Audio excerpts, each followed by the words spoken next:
can call 603-283-6160. That's 603-283-6160 if you'd like to get in on the conversation with us.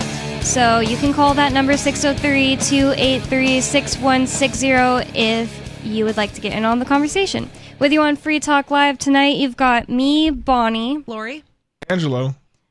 Oh, I wonder why that noise happened. Maybe these mics are a little, not used to this. am I muted or no? No, you're not. Wait, can you talk again, Lori? Yeah, I'm talking. No, but it's hearing you. It's just kind of quiet. Maybe that mic got even quieter. Maybe.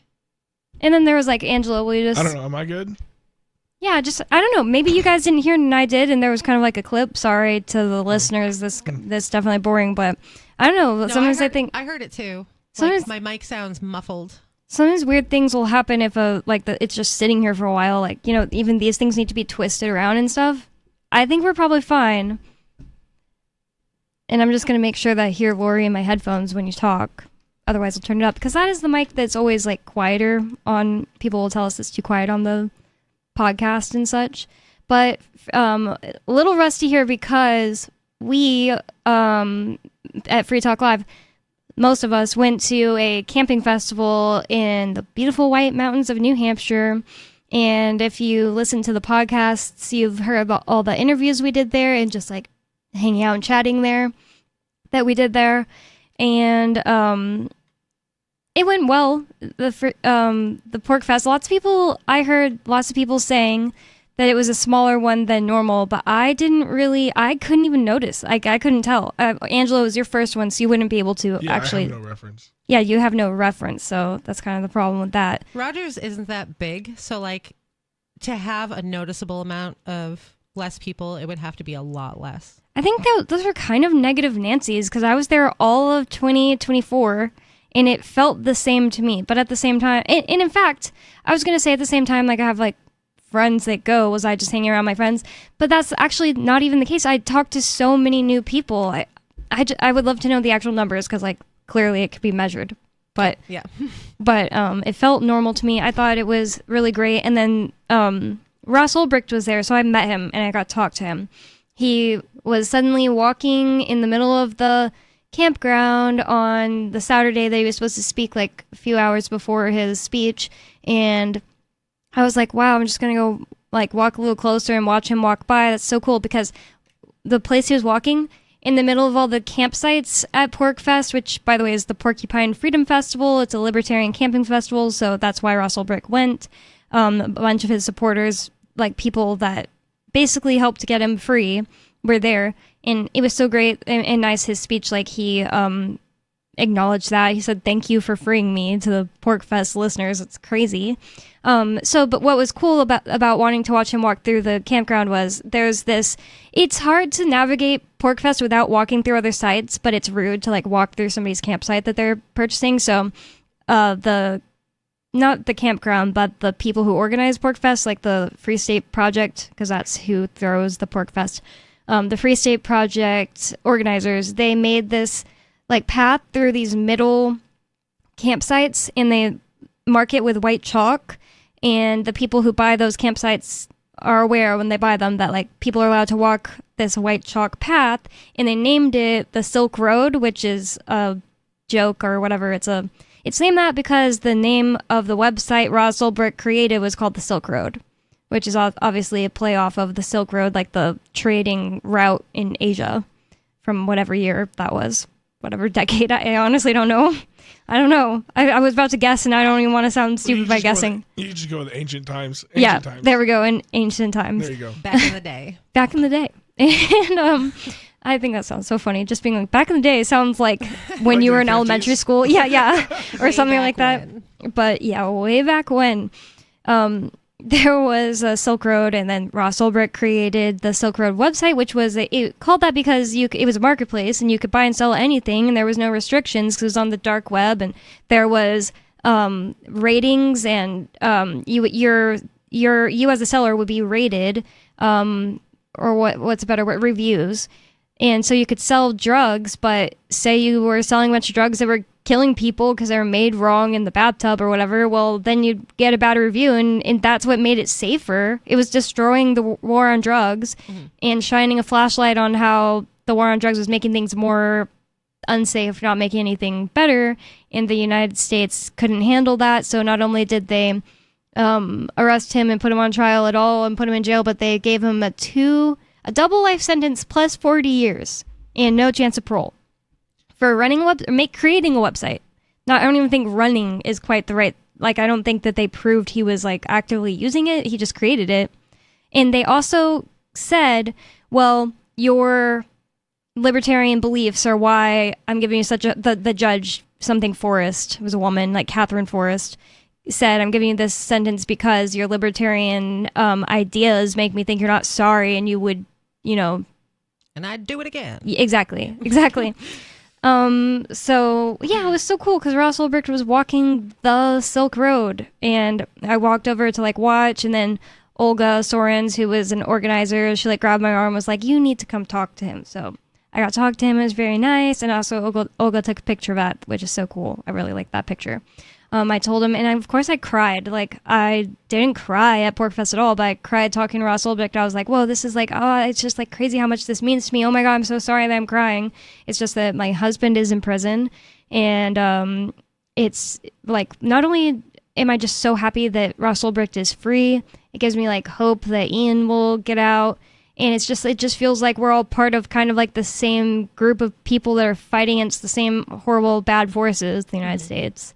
And that there's hope. And also I told him that his stories about like being in the hole, the stuff that he shared about how bad it was, it did help put in perspective for me. Like, I'm really lucky that Ian is in a camp and he's not in maximum security and like some of the hottest weather in all of America.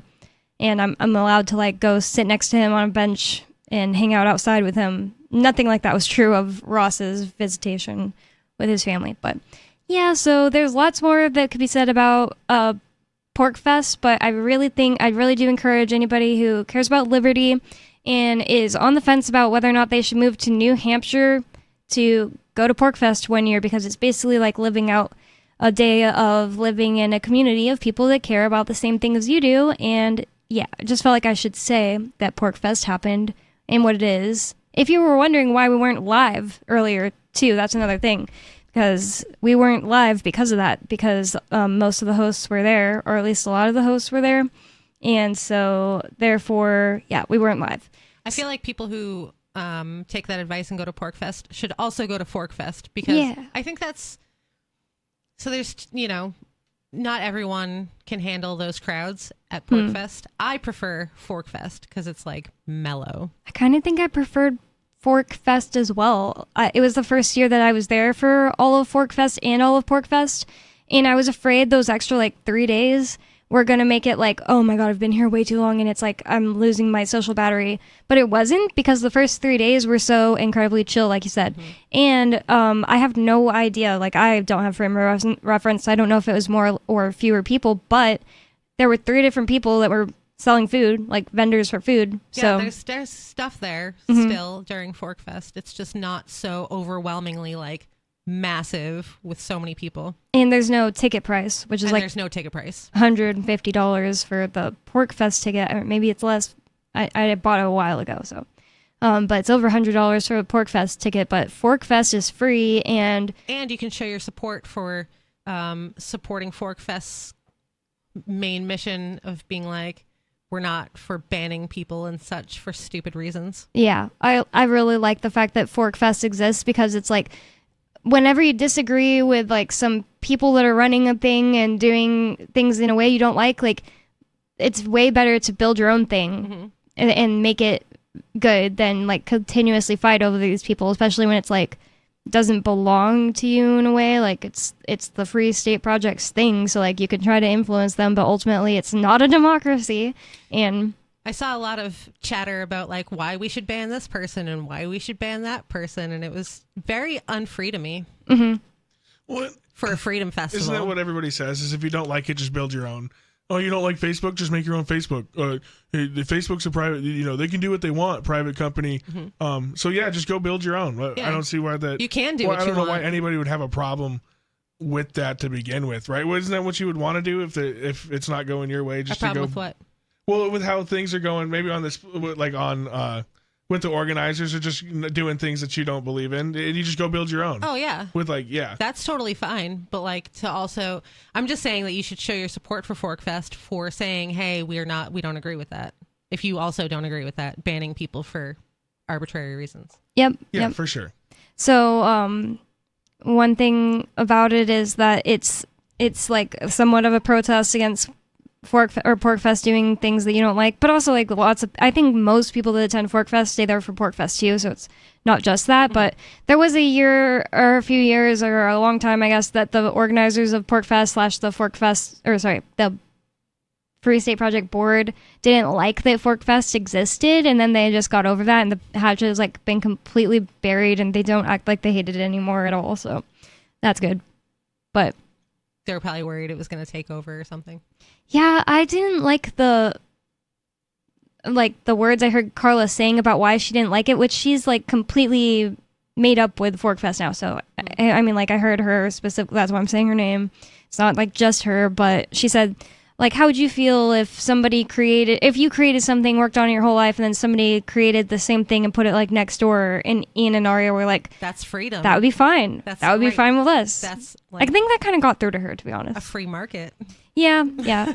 And she's not upset about it anymore. I don't know any of the PorcFest people that are upset about it. But yeah, sometimes like the PorcFest people, I understand they have to deal with stuff, like people who do things that are crazy, like if somebody attacked someone, like obviously that's a fine to be banned for, is like physical violence and things like that. But just because somebody has opinions you don't like, that's not a thing that should be banned. Yeah, and there's always this thing that they do where it's like, well, the board decided, but so it's no one specific person's fault, and you don't get to see the minutes. It's not public, so that's annoying. But yeah, and the other thing about ForkFest is that you can put on any event you want. So like say you want to do karaoke and like PorcFest isn't putting on karaoke, I don't know. You can just do it without having to ask anyone's permission on your campsite that you book for ForkFest. Yeah. Yeah, so that is a lot about that. Just a lot of rigidity at PorcFest. Yeah, I do like that Dennis Pratt kind of pushed back on that when he was an organizer, and he made it more to where like you could advertise your own site and what you were doing at your own site. And there was just no drama to speak of this year. Like I can't think of anything crazy that happened that was bad. The only thing was like carryovers from last PorcFest and the PorcFest before that, where like this guy was banned, and I always believed he was banned because he threatened violence against this guy named Jeff, who was a nudist. But then that was just like a story, like a tall tale, like it was just like a myth, because that didn't happen. He said it didn't happen, and it wasn't just that I took his word for it. Jeff, the nudist, said it didn't happen. So it was just like something that got spread that wasn't true. But still, that guy is banned. And the reason he is banned at this point is basically just because the organizer of 2024, Constance, doesn't like him. And exactly. That's what I'm saying. But like, why is it still held over here, even if that was like a good reason? It's not. But it's not a good reason for a freedom festival. Yeah. So yeah, I think ForkFest was so fun. It was like a lot fewer people, so it's just a lot more chill. And like if you like sitting at fires and talking to people who you already you don't have to talk to them about freedom if you don't want. You have this guard that can be let down because you don't have to sit there and think like something I say might offend these people because they believe in killing me for not paying taxes, etc. Yeah, you already know that they have a similar mindset. Exactly. I love sitting around fires and hanging out and talking to people. And it makes it so much better when they have the same moral framework as you. So much better. Like, in a way I wouldn't have thought would matter when I was younger until it just, like, it completely ruined my life because COVID happened. And, like I moved to a city and I'm so excited to live there and, like, hang out with my friends, and then nobody's hanging out. All the things are closed. Like, it really does matter that people won't stand up against the government. So, especially in like the community you live in, it really genuinely does change things. It's not just like oh, well, I can be friends with them even though I'm like one religion, they're a different religion. It's like, sure, you can remain friends with people, but it will affect your life. So one thing I definitely wanted to talk about, back to national issues, is that Trump and the Congress, so not really Trump at all, but Congress passed this thing called the Big Beautiful Bill. And do you guys know much about it? Because I've been honestly purposely avoiding learning about it. I didn't read any of the talking points about the bill, but I have heard a lot of people screaming about how terrible it is. Not heard, but read. One thing I know that's supposed to be bad about it is the Palantir. Wait, Palantir? Is that what it is? Yeah, that's the data collection, spying on you stuff. There's like it. You know more about it, right, Angelo? Well, I just know about, like, it's just supposed to centralize all of the information that the feds would have on you. And Palantir is in the Big Beautiful Bill, right? I don't know if it made it to the final bill. I was just reading key points today. Like, I tried to go. It's 900 pages. Yep. So, and I'm not versed in law at all. So a lot of it's Greek to me. So I've been trying to read like synopsises and summaries of like the big key parts. I don't know if Palantir made it all the way through. Might have not. I know a lot of it was tax cuts for children. They talked about they're switching how Medicaid and Medicare works. Food stamps, the whole overhaul and a lot of that stuff. In a good way? Like, are they cutting down on benefits? Because that'd be a good thing. Cutting down they're on cutting everything. benefits. They're cutting back on a ton of stuff. They're switching up how SNAP recipients can qualify for their benefits. I think they have to like prove, like, able-bodied people without dependents are having to put in more proof that they're like trying to work or going to work. Oh no. Yeah. Oh no. I wonder what's gonna happen to Sarah. That's a caller. She did say that they sent her that thing. Remember, she was like, "Oh, they sent me something saying that I have to prove that I'm eligible." Yeah, I don't know if that was state or fed. Do you remember? I don't know. Yeah, Sarah is one of our callers, and she's famously and proudly a welfare recipient. And she said she moved to New Mexico because she looked at everything, and she said New Mexico is where you get the most stuff without working. That's what she said. The Big Beautiful Bill also has an increase in the military budget. Oh, okay. Like a huge one. Whoa. Well, a huge border. I think it's $150 billion, something like that. I know he put in a lot of. He just put in. He increased the border agency's budget by a lot too, and he codified the wall. What does that mean? Like, he put the funding for finishing the wall along the border. He put it into law. It's not just like an executive action. He got the funding, and he put a bunch of protections on it. So the next administration can't just come undo all of that with an executive order on day one. They're going to have to go through a bunch of hoops to try to block the funding for building the wall. It's such a dumb, like, symbolic thing. It's not going to stop anything. Stupid for sure. The wall itself, like, it's not going to stop anything. They also did the whole. You remember when him and Kamala were fighting over, like, no taxes on tips and no taxes on overtime, and they were both like adamant that they were going to do this thing. Well, they did it, but like air quotes did it. They did partial, so some of your overtime and tips won't be taxed. Okay. Up to a limit. Yeah, it's like up to 80 hours. Or like, what is the cutoff there? I don't know. I didn't read it. It's just not what he said he was going to do. So this is just what we, off the top of our heads, know is going on. I did bring up an article, so I just want to see what they're going to tell us about it. It's Fox News, and I didn't purposely do that. Like, obviously, it's going to be a little slanted because they probably like the Big Beautiful Bill, but sure. I just clicked on the first thing and popped up. As an aside, that is the stupidest name for a bill ever. So bad. I can't believe that this is real life. It's not even like funny. It's like a South Park episode. Right. It's a late season South Park episode. Right. So you guys know if it's the later season. It gets worse and worse in each season. Yeah, we're in a late season, a later season South Park episode, and the world spirals worse and worse.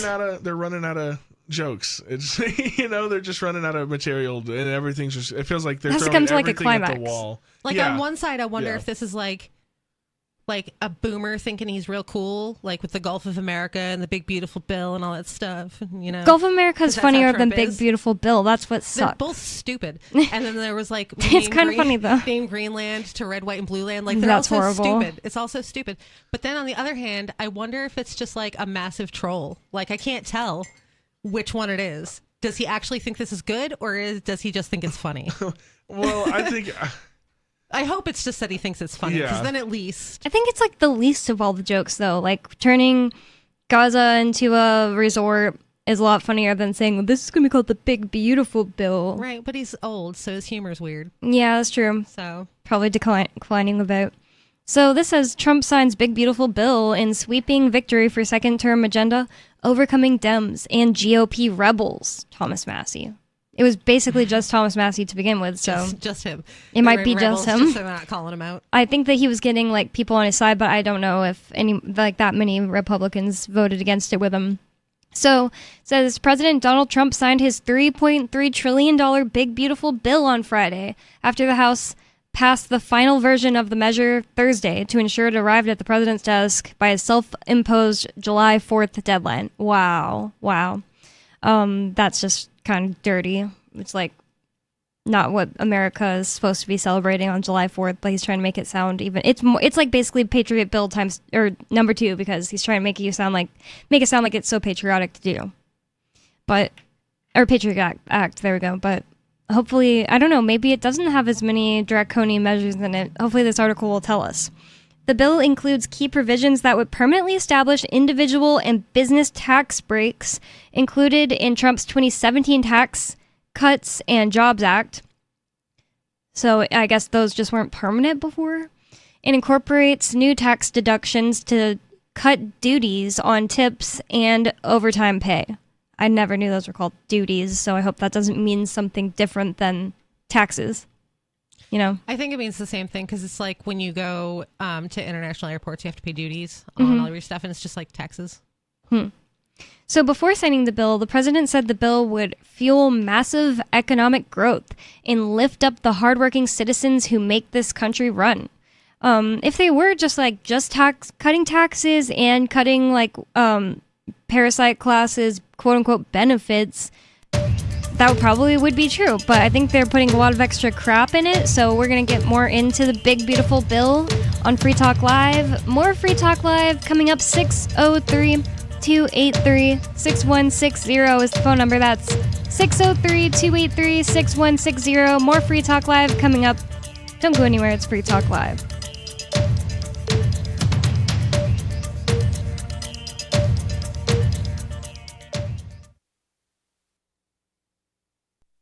On Free Talk Live, we're bringing people to the ideas of liberty every day. From wrestling superstars like Glenn Jacobs. You guys really are having an impact, I believe. Like I said, a lot of where I am now is due to listening to Free Talk Live. You changed my mind on some very important issues years ago. To random people tuning in on the radio. I was kind of stuck in the left-right paradigm. I heard your show by chance on a Saturday night. From there, I went on, joined the Free State Project, and become an amplifier. So, I mean, that's really the reason why I amp, is because I know that if it wasn't for you guys being on as many stations as you are, I never would have found the ideas of liberty.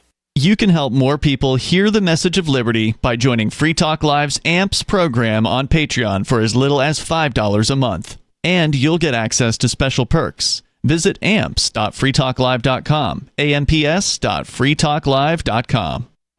From Feature Story News in London, I'm Ollie Barrett with the Week in Review.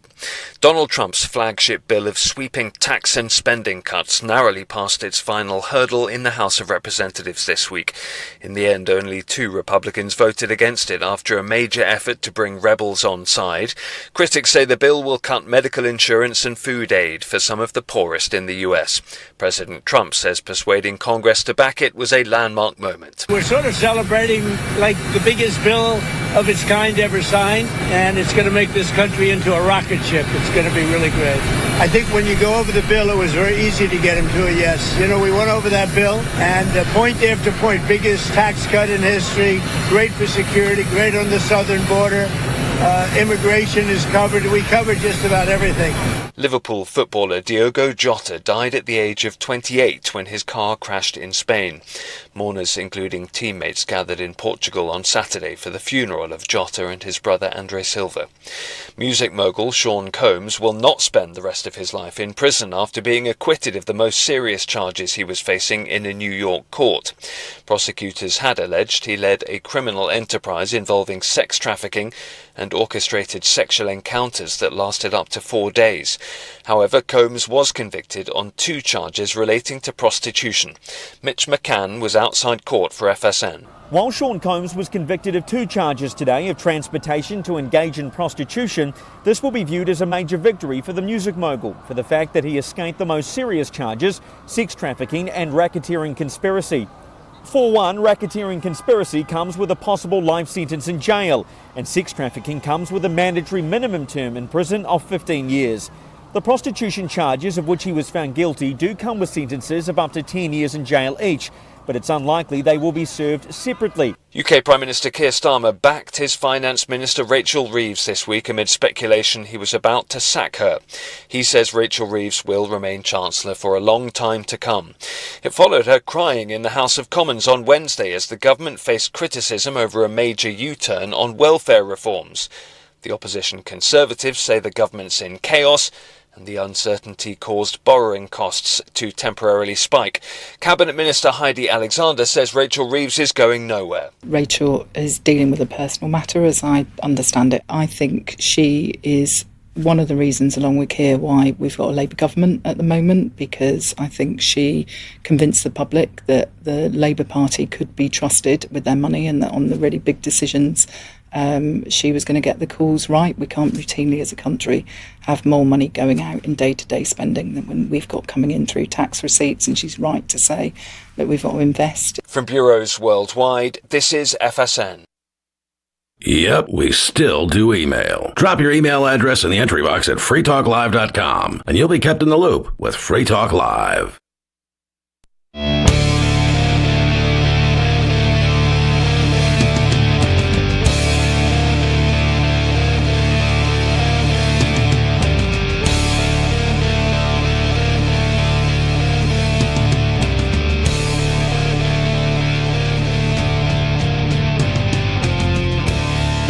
It's Free Talk Live, and that means that it's talk radio that you can control, because you can call 603-283-6160. That's 603-283-6160 to bring up whatever topic is on your mind.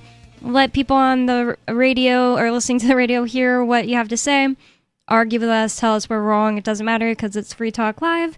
And I'd like to thank Damien for being an amplifier with us here at Free Talk Live. That means that Damien went to amps.freetalklive.com and signed up to support the show. AMPS stands for Advertise, Market, Promote, and Support. Thanks to Damien and everyone who supports us, and again, that's amps.freetalklive.com if you'd like to check out the perks and benefits of becoming an amplifier. And we really do appreciate everybody who amplifies at amps.freetalklive.com. Thank you to Damien and everyone else. And with you on Free Talk Live tonight, you've got me, Bonnie, Lori, Angelo. And in the last segment, we were talking about the big, beautiful bill. Does it, like, they keep, even this article puts it in quotation, so is that not an official name? I don't think it is. I think I'm pretty sure he was like, it's a bill, it's a beautiful bill, it's a big, big, beautiful bill, it's going to be great. Wow. And then I think the media just ran with calling Trump's bill the big, beautiful bill. And he just kind of embraced it because it's like, at this point, just if you can't beat him, join him. Okay, that's better I'll than Yankee at least. Doodle your media. I thought he was narrative. really literally calling it that, like that's the official name of it. It just, I just noticed it's in quotes. No, I'm pretty sure it's a quoted name. Okay. I was going to say that last segment. I just didn't get around to it, but I'm pretty sure it's like, I don't think it's going to go down in like, did FDR actually call it the New Deal? Like, was it quoted a New Deal by FDR? I don't know that one. Like, I just looked up. I'm just looking at it like the same. Like, sounds like the same thing. It's not really the name of It the really bill. is HR 1, the One Big Beautiful Bill Act. Oh, is it Whoa. really? Wow. Yeah. I looked up a Patriot Act full name. It's uniting and strengthening America by providing appropriate tools required to intercept and obstruct terrorism act. That's the Patriot Act. Wow. I knew it was something crazy. So what's the New Deal? What's the full name of the New Deal? Because that's also one of the biggest like sweeping spending bills. New Deal full name, it says, not a specific single name, but rather refers to a series of programs. Oh, yeah. Oh, so yeah, that was I just guess like the AAA and the... Oh, they had that whole alphabet soup. I remember this. I don't know everything they brought up. Grade history. I can see it. I don't know every single thing it did. It was during the Great Depression, often referred to with the 3 R's, relief, recovery, and reform. But it was like tons of things. Reduce, reuse, recycle. It was just tons of policies. There we go. So it wasn't one specific thing. Oh, all right. I would have thought that was a bill off the top of my head too, but I do remember learning about it in school. But, even back then I was like, this is bad. This is socialism. The cuts to the taxes or the taxes on tips and overtime are temporary too. I thought that was like a thing, but no, it's just temporary. How long? I don't know. Wow, that's awful. Well, I think I read somewhere that it's temporary in that if it's not, there's a bunch of things in the bill that it has to be continued in 5 years. And they if have you to, guys are good, then we'll let you keep your money. Or I think if it stays politically popular, like they'll continue it in 5 years. That doesn't make any sense though, because like, why wouldn't that be politically popular? Like, people get to keep more of their money. I think people just built in and out for. Well, the leftists will go back to liking kings whenever their people are in charge next, so it'll just be up to the king. I don't know. I think I don't know if the leftists like anything. They want to make it seem like.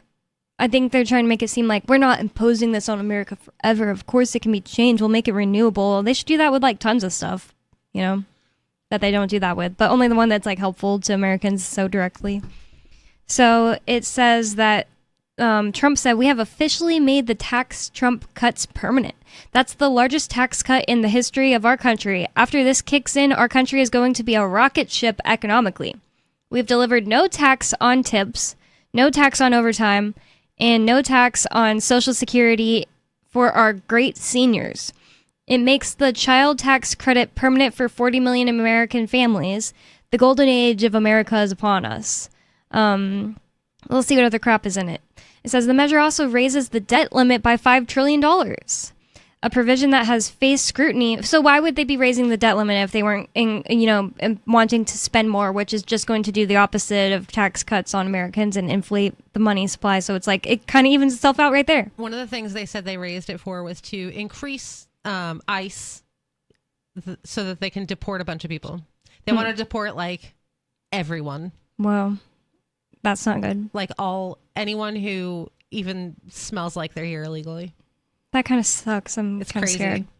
Yeah. I've been hearing about there's been Canadian nationals that have been detained for extended periods. I guess one guy died in detention. Oh my God. And he was like a Canadian citizen, died in detention. But he was just rounded up by ICE. I don't think he was here illegally. He was just detained and he ended up dying while detained. That sucks. That's the American government killing a citizen of another country that was here legally. Like, not illegally. He was here, like, legally, which is just nuts to think about. Yeah. I mean, I wonder how he died. And I don't know how he died. I just know that he died in custody. So it says the measure also raises, I already said that, the debt limit. A provision that has faced scrutiny from figures including SpaceX and Tesla CEO Elon Musk, who formerly led a war against wasteful government spending at the Department of Government Efficiency. I thought they were going to say about the war against Trump for a couple days. Did you hear that Elon wants to make his own party now? Oh, yeah, I saw him say that on Twitter. He was like, they don't want to play with me, so I'm just going to find my own friends. I just don't understand making a whole new party instead of just joining the Libertarians, to be honest. Like, like Elon Musk could make the Libertarians something like crazy easily. He made Trump win. Right. Allegedly. I don't really know, but at first I wasn't really convinced that he did. And I heard that he gave so much money, it was crazy, and he specifically targeted Pennsylvania. I don't know, maybe he certainly did. had like influence at least. Yeah. So, like, if Young Americans for Liberty can say and they've caused wins, I guess to Elon Musk can say the same thing. Yeah, if y'all can claim wins, then I think Musk's definitely should be on the W list. He should have a win next to his record right there.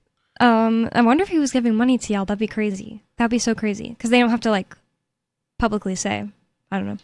So, furthermore, the bill rescinds certain Biden-era green energy tax credits and allocates approximately $350 billion for defense and Trump's mass deportation initiative to weed out illegal immigrants from the U.S. Wind. It doesn't work, Trump said. Oh, wind energy. I was like, what? Okay, wind energy. Okay. It doesn't work. Like, I think it works. I mean, it's just funny the way he says everything is so, like regressive. Like, it doesn't work. Like, I think it does work. Maybe it isn't like optimal. Like, that's another word to say, but it doesn't work. Trust me. And so he says, I will tell you, aside from ruining our fields and our valleys, killing all the birds, and being very weak and very expensive, they're all made in China. I don't like the wind energy look, seriously. I really don't like when I'm driving and I see one of those around the corner. I don't like it. I don't think it looks good. I don't know why solar and water aren't like the most optimized, since they're constantly just doing that all the time. Water's constantly flowing, the sun's constantly shining. Well, the wind's not constantly blowing. The sun is different throughout the seasons and stuff, but and like rain and stuff. And the other thing is, like, it can be destroyed with hail. I had never thought about that. I was like, what could be destroyed with hail? Oh, solar panels. Oh, solar panels. But I guess it's like not everywhere hails often. Right. And I guess you can cover it, but dang. So there are definitely like ups and downs with all of them. That's why I'm kind of saying, like, just because solar can be destroyed with hail doesn't mean you would say solar doesn't work. No. Like, it's stupid. I feel like it would work in like the middle of the country. They have a lot of wind there. What's like his name? Tornadoes. Yeah, Kansas, crazy wind. Right. I even remember it as a kid. Like, it was so bad because there's nothing to block it. Mm-hmm. I'm sure they have lots of wind there. Nuclear energy. That's where we need to be going. That's what it seems like to me. That's what needs the whole coal and it's wind and water and solar. I mean, sure, if you want to like have it on your homestead, solar's, but it's not going to support someplace like New York City. It just the rate of power return you're getting from the sun just isn't enough to support civilization as it is now. We just have to go to nuclear energy. It's not the 70s. We can quit being scared of it. Like, I don't know why we couldn't just continue doing gas too. Oh, well, for sure we can keep using fossil fuels, but I'm just nuclear is the way to go. It has such a better return on investment in the long run with its power capabilities. The thing that scares me about nuclear is, like, what if somebody just wants to target it and bomb it and then it explodes even harder? Does it work like that? I don't think so. Like a bigger explosion? I think it can melt down. I would think so, because if you bomb it, then all of your safety measures are gone, and then it at least melts down. Yeah, it'll melt down. Maybe not a bigger explosion. I wouldn't say like a bigger boom. That seems like a video game. It does sit on like a giant tank of water. And the problem with nuclear energy is like the disposal of nuclear waste afterwards. That stuff gets used up, and then like there's a huge, expensive, earth poisoning process that you have to go through, where they like store it in these pools and like. Well, it's not. It's like solid waste now. It's not this weird radioactive like glowing ooze that you see like spilling out of barrels. Even if it's solid, if you put it like you bury it in the ground, one, you're gonna run out of space eventually. Two, it's gonna leach into the ground possibly, and then infect your groundwater with nuclear waste. This isn't something I've like spent time like really looking into or anything. So like I still can't wrap my mind around how we still have room to put stuff in like a landfill near Keene. How is it not run out by now? Well, because they just cover all the landfills, grass seed, and just move it over like a couple feet. They cover it, and then all of your sweet potatoes are full of cadmium and lead now because all the batteries or whatever they threw in there. You know what I'm saying? Like, you're poisoning the earth. Yeah. How do we have enough room anywhere for more landfills? Just keep moving it. See what I mean? Well, but they hide them. You look at a hill, and it looks like a fenced-off hill, but it's the old landfill. They've just put a bunch of grass seed, and now it's all overgrown. You don't see the trash anymore. They like covered it with dirt and grass seed, and the old dump is just forgot with time. I just don't understand how people can justify being like, chemical engineers and just being like, we created 3 new plastics today at work. I just don't understand justifying the plastic. It's like, everybody should just have to reuse things and get over it, you know? You can make plastic out of plants.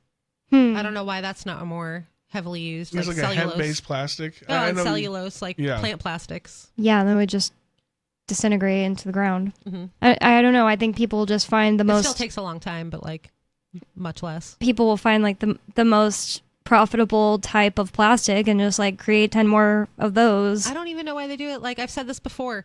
You go buy a sweet potato at the store and the sweet potato is wrapped in plastic. Like it already has a wrapper. Yeah. It's got skin. Why are you wrapping my sweet potato? Why are you putting this little plastic band around the organic bananas? Mm-hmm. Yeah. Yeah, that doesn't make any sense. And specifically with sweet potatoes, I never see like a normal potato really like with That's a a good point. saran wrap. Why does a sweet potato get saran wrapped? I don't know. That's really weird. I have It's no so true. idea. Stop doing it.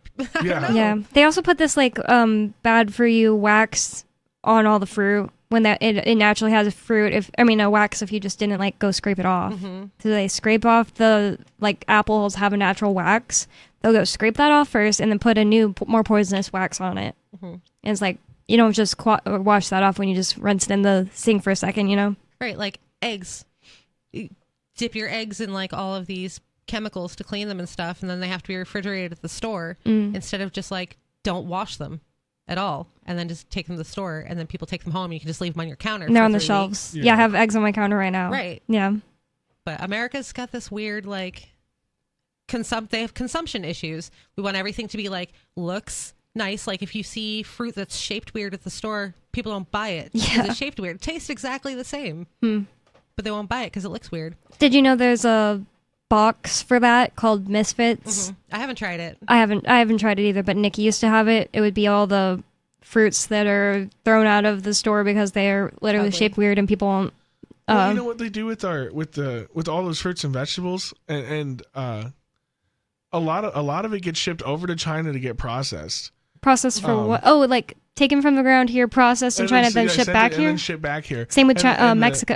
McDonald's. Yeah, the Chinese pick out all the greatest fruits and vegetables out of the pack, and then send us whatever's left. What the heck? So we're not only getting poison food, we're getting the food that we grow here. We're getting the worst of it and poisoned on top of it in a different country. I was already not going to eat fast food like ever again, but I learned that McDonald's is like the chickens are raised here but processed in China, and the way that they get it there, they kill the chicken here. It's not like they send a crate of live chickens. They kill the chicken here and it's meat, right? But they spray it with this stuff that keeps it from going bad. So it's just sprayed with this stuff, shipped in a hot shipping container to China, turned into chicken McNuggets or whatever, and then shipped back here. That's disgusting. Or turned into slime and then sent back here. I don't know. I see all these posts now of people posting pictures of their chicken where like the meat's green and like thready looking. And people are like, oh, what is this? And other people are like, oh, it's just green muscle disease. Ew. Just a thing that happens now to the chickens. No, I mean, the chicken I bought at the store recently, like drumsticks, and this is from like the West Coast to here. The meat is just not good. The chicken you can buy in store right now is not good. It's like tendony, like stringy. It's got weird stuff going on the inside. The chicken's at the store is no good right now. I wouldn't go buy like just a Safeway chicken breast or chicken drumsticks. It's really gross. Yeah, they're disgusting. I already don't really like chicken. I haven't eaten it in so long. Well, I mean, I guess they had that whole chicken problem, that chicken shortage with the whole egg shortage and all that stuff. They killed all the chickens. So now whatever's left is like these weird, giant hormonal monsters. Yeah, they were like, well, here's this thing that's affecting chickens. So instead of letting them die off naturally and like keeping the ones that have immunity so that they're immune to this in the future, we'll just kill all of them for no reason because it's not going to get people sick. Slowly. If they eat the chickens. They kill them slowly with a foam. Have you seen that? No, that's terrible. They put this foam that like slowly grows into their cage and they're like running to the edges and it suffocates them. That's awful. That's seriously so disgusting and awful. I really hate big farms. Like Tyson, I will never, even if it was like the cheapest option, I would just like go hungry before I ate Tyson chicken. So as you know, I moved to Vermont. It's almost a year, so I might move back here soon. Whoa, seems crazy. It's almost a year. I know. Yeah. It was November. Mm-hmm. So, but one of the things they're doing right there, even though it's a weird place, is they have these free community gardens all over the city where you can just go and like garden there and pick food there. And like, there's all these fruit trees. They have all the locations listed online, so you can just like go to the fruit trees and pick fruit for free. Cool. All over the city. It's really cool. That is really cool. Yeah.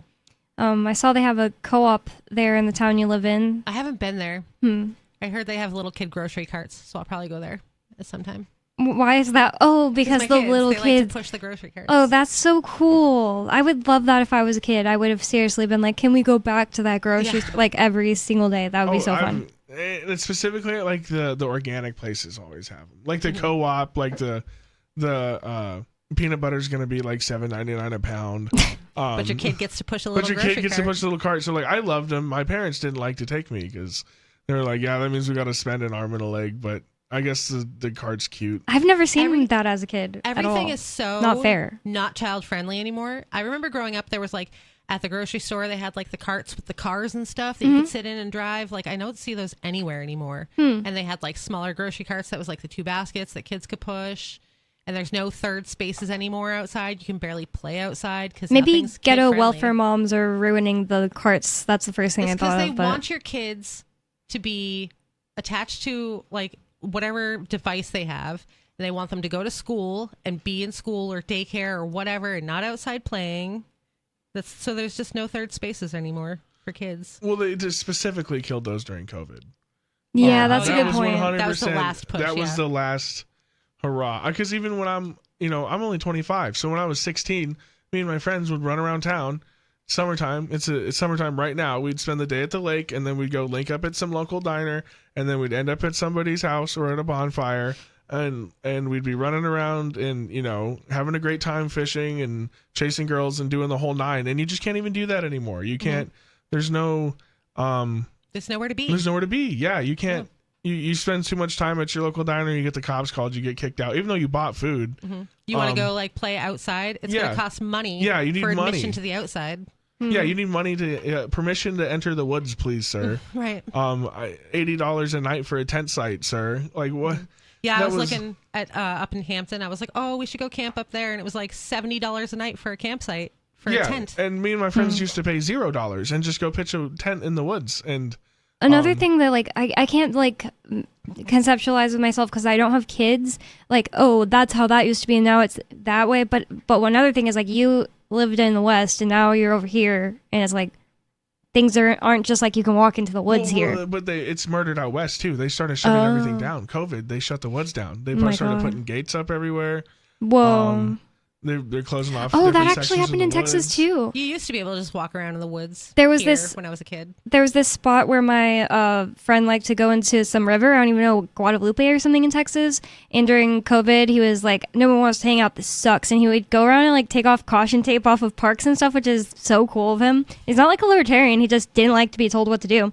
But he wanted to go jump into the lake where he always did, and he saw caution tape, and he starts removing it, and like a cop pulled up and like made him leave. But yeah, that really did happen. They were like, yeah, they took away the third spaces that that was also like a little bit having the ability to do that as a teenager. That's playing at adulthood. You're getting this little bit of freedom.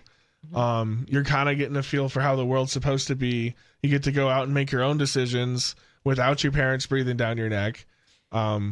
And it's but that's an important building block to kind of launch yourself into adulthood. We're going to have a bunch of kids that are going to turn 18, 19, 20 that have zero skills. This is like zero adulthood skills, like ability to cope or problem solve or critically think. We're going to have a bunch of stunted kids that are going to go into the workforce. And that's really scary to think about because it's going to be, well, and that's why places like Amazon are so profitable because it's just a giant daycare. Because these kids don't just put an AirPod in, listen to Mr. Beast videos, and then move packages all day. They don't want to learn how to change a tire or do better or get out because they never had this the building blocks, that transitional period. My little brother said video games are better than real life. Yeah, what? I know. I'm going to answer one of the calls. It looks like we have somebody on the line, but it's going to be kind of a short one. We only have a couple minutes. Unscreened caller, you're on Free Talk Live. What's on your mind? Hey, it's Tim from Florida. Here in my neighborhood, you got like kids anywhere from 8 to 14 riding around on motorbikes, Nice. like in major traffic, And they're zipping around like 40, 45 miles an hour in like the 30-mile-an-hour zones, like zipping around cars. And I see some of these kids, they're like so tiny, you know? Florida's lawless, though. Jay likes to point out that like vehicles is like one of the best things to get your kids into if you are trying to keep your kids from wanting to get on iPads and stuff. So like I can see motorbikes being not that bad of a thing. Kind of dangerous, but I'm also like a scaredy cat. A lot of places out here, like Massachusetts, I don't know about New Hampshire, but like Massachusetts for sure. If your little kid's out wandering, they're going to get CPS called on you. They're going to be like, why is your kid out here with no supervision? Yeah, you can't even leave your kid home alone until they're like 14 or something. We did this story, I think it was Alabama, where there was this kid that was 1 mile away from home, like out playing or walking home from school, and they were 10. I walked home from school at 10 and walked to and from school at 10, and it was like about a mile. We just like had to pack kids and we walked in. It was fine, but and that was in Tennessee. But anyways, the parent got their like cops at their door, I think threatening to take the kids away. I don't remember if they actually got them taken away or anything, but that was so bad. That just happens all the time. I used to like get on my bike at 10 and ride to the mall in another city. Whoa. And then ride back. Yeah. Whoa. Yeah. Like it was just free. Yeah. You just do whatever. Yeah. Wow. In fact, don't come back until it's dinner time. We want you outside. It's just so messed up to tell parents that like their kids can't be like. There's been stories we've read where a kid was like in the street in front of their house, and the cops come and try to threaten to take away the kids. It's insane. They shouldn't be telling people how to parent their kids at all, but that level of like micromanaging on top of that is so bad. More Free Talk Live coming up. Do you agree? Do you think that there aren't enough places for kids to hang out anymore and do things? Have you noticed any changes from when you were a kid? And I really do think that COVID is a big part of why stuff like that's happening. What do you think? 603-283-6160. It's Free Talk Live. More Free Talk Live coming up.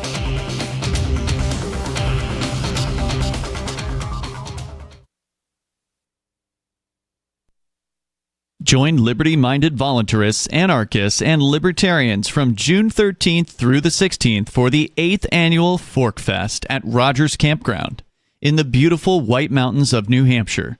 Fork Fest is a fork of the Porcupine Freedom Festival, which has sold out in recent years. Fork Fest happens the weekend before the Porcupine Freedom Festival. Fork Fest is decentralized, which means that there's no ticket cost and no one is in charge.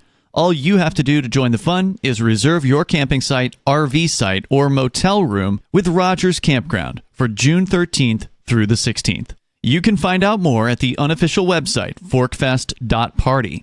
You can also connect with other attendees on the Forkfest Telegram and Matrix chat rooms, as well as the Forkfest Forum.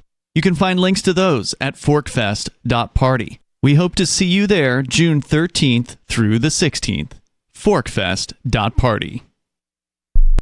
The new 4th edition of Healing Our World, The Compassion of Libertarianism will take your understanding of liberty to a deeper level and has over 1,300 updated references, new cartoons, and a foreword by Dr. Ron Paul. With discounts for multiple book purchases, the 4th edition of Healing Our World is a great gift for the liberals, pragmatists, environmentalists, and Christians in your life who think libertarianism is cold-hearted. Get yours today at healing.freetalklive.com and use promo code FTL for a $5 discount. There are lots of ways to listen to Free Talk Live. Our podcast has been around since podcasts began, and now the FTL feed is loaded with content besides our full show archives. Did you know that we make it easy for you to customize your podcast subscriptions? We have different feeds, one that includes only our full shows, one with just the Daily Digest, and our main feed that includes everything. You decide what you listen to. It's quick and easy to customize your feeds at feeds.freetalklive.com. That's feeds.freetalklive.com. You're listening to the live edition of Free Talk Live. Hour number 2 is next after the news here on the Liberty Radio Network at LRN.FM. From Feature Story News in London, I'm Ollie Barrett with the Week in Review. Donald Trump's flagship bill of sweeping tax and spending cuts narrowly passed its final hurdle in the House of Representatives this week. In the end, only 2 Republicans voted against it after a major effort to bring rebels on side. Critics say the bill will cut medical insurance and food aid for some of the poorest in the US. President Trump says persuading Congress to back it was a landmark moment. We're sort of celebrating like the biggest biggest bill of its kind ever signed, and it's going to make this country into a rocket ship. It's going to be really great. I think when you go over the bill, it was very easy to get him to a yes. You know, we went over that bill, and point after point, biggest tax cut in history, great for security, great on the southern border. Immigration is covered. We covered just about everything. Liverpool footballer Diogo Jota died at the age of 28 when his car crashed in Spain. Mourners, including teammates, gathered in Portugal on Saturday for the funeral of Jota and his brother André Silva. Music mogul Sean Combs will not spend the rest of his life in prison after being acquitted of the most serious charges he was facing in a New York court. Prosecutors had alleged he led a criminal enterprise involving sex trafficking and orchestrated sexual encounters that lasted up to 4 days. However, Combs was convicted on 2 charges relating to prostitution. Mitch McCann was outside court for FSN. While Sean Combs was convicted of 2 charges today of transportation to engage in prostitution, this will be viewed as a major victory for the music mogul for the fact that he escaped the most serious charges, sex trafficking and racketeering conspiracy. For one, racketeering conspiracy comes with a possible life sentence in jail, and sex trafficking comes with a mandatory minimum term in prison of 15 years. The prostitution charges of which he was found guilty do come with sentences of up to 10 years in jail each, but it's unlikely they will be served separately. UK Prime Minister Keir Starmer backed his Finance Minister Rachel Reeves this week amid speculation he was about to sack her. He says Rachel Reeves will remain Chancellor for a long time to come. It followed her crying in the House of Commons on Wednesday as the government faced criticism over a major U-turn on welfare reforms. The opposition Conservatives say the government's in chaos and the uncertainty caused borrowing costs to temporarily spike. Cabinet Minister Heidi Alexander says Rachel Reeves is going nowhere. Rachel is dealing with a personal matter, as I understand it. I think she is one of the reasons, along with Keir, why we've got a Labour government at the moment, because I think she convinced the public that the Labour Party could be trusted with their money and that on the really big decisions she was going to get the calls right. We can't routinely as a country have more money going out in day-to-day spending than when we've got coming in through tax receipts, and she's right to say that we've got to invest. From bureaus worldwide, this is FSN.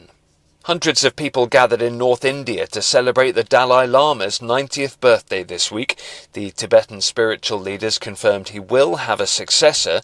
Amid some earlier speculation, the institution could end with him. Rebecca Bunden filed this report from Mumbai.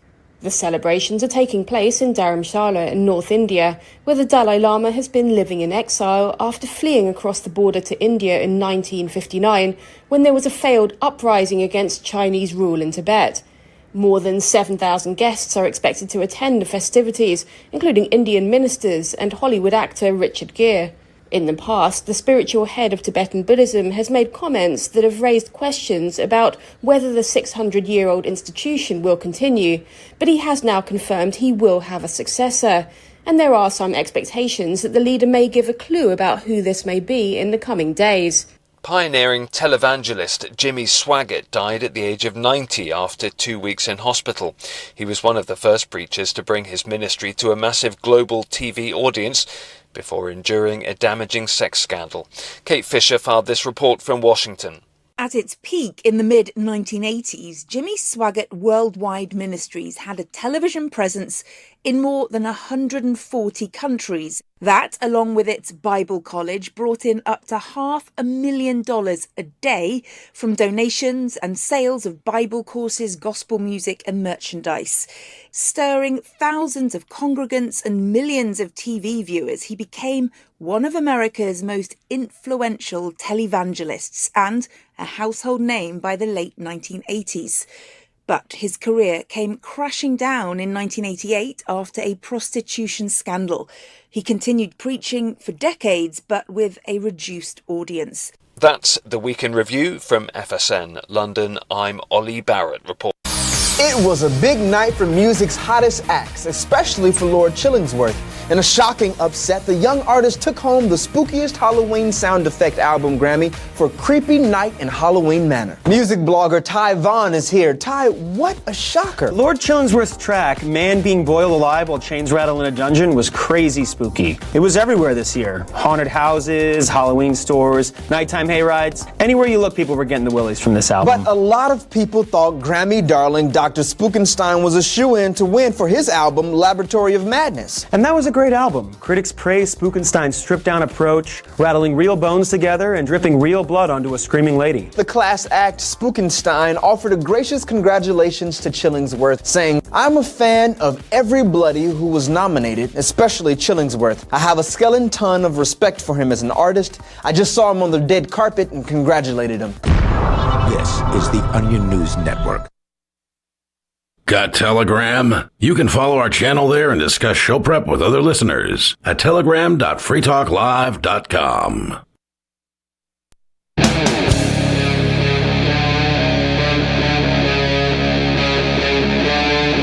Free Talk Live.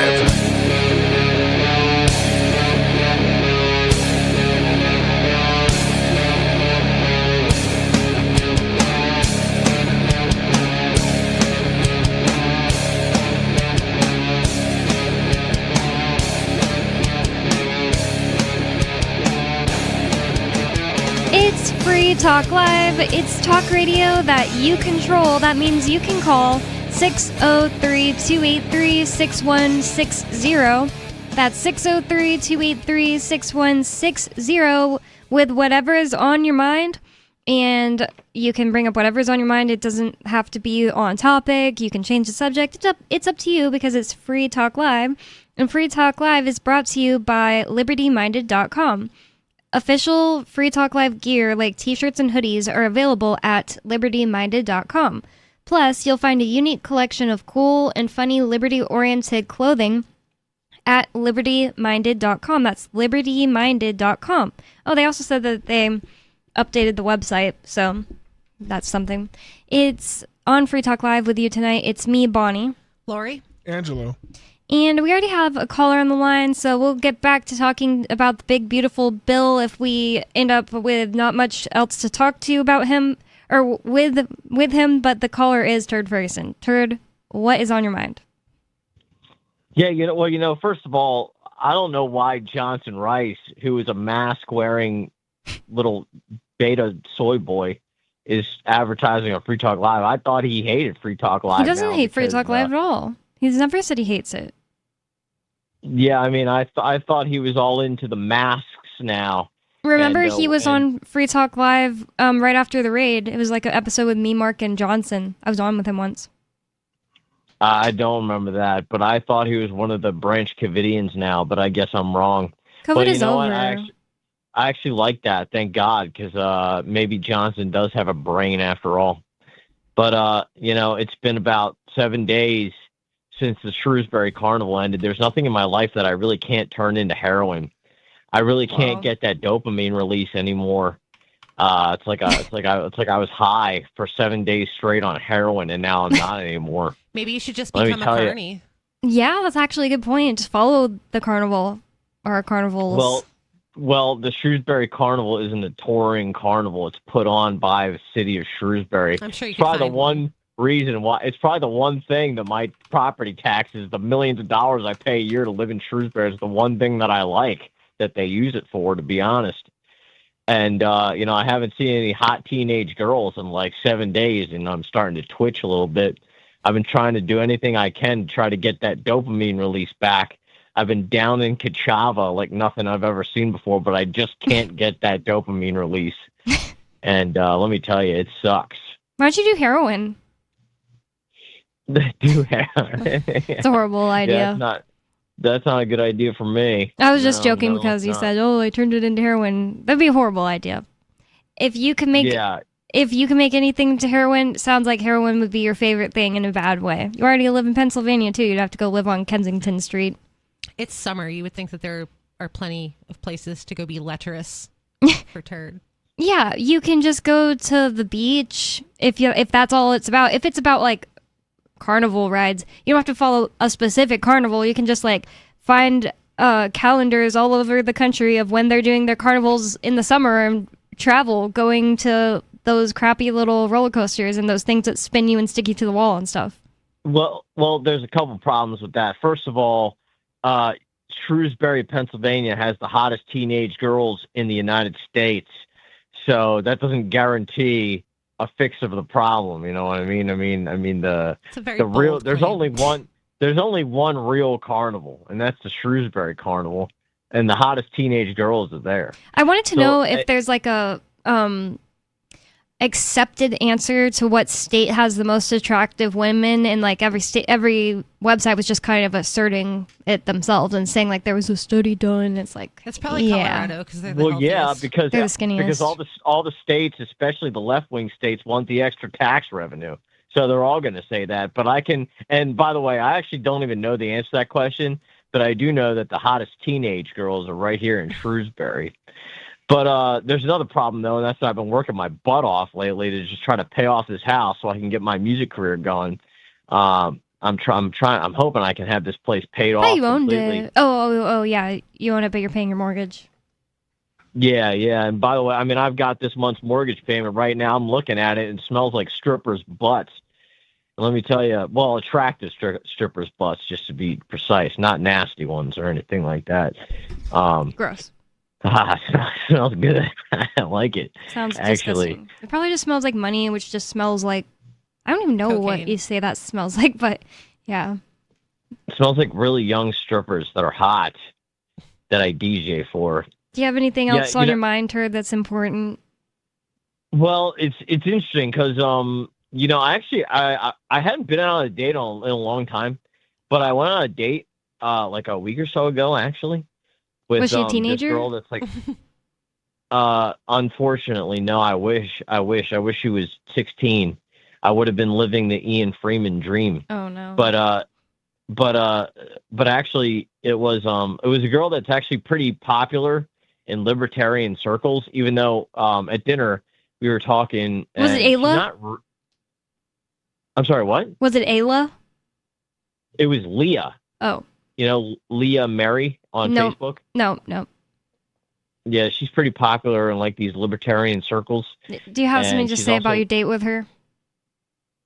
Yeah, well, it was actually kind of fun. We went to this Mexican restaurant. It was in like mid-central Pennsylvania. It's like maybe an hour or two from here. And I'm not gonna lie, I had a really good time. But now she thinks I'm like a misogynist. That's weird. Yeah, she thinks I just value women for sex, which I don't know where she would get such an idea. Yeah, I don't either. It could be from your words. I'm a pretty nice guy. Or actions. Well, I think I'm a great guy, but that's just my opinion on the subject. So.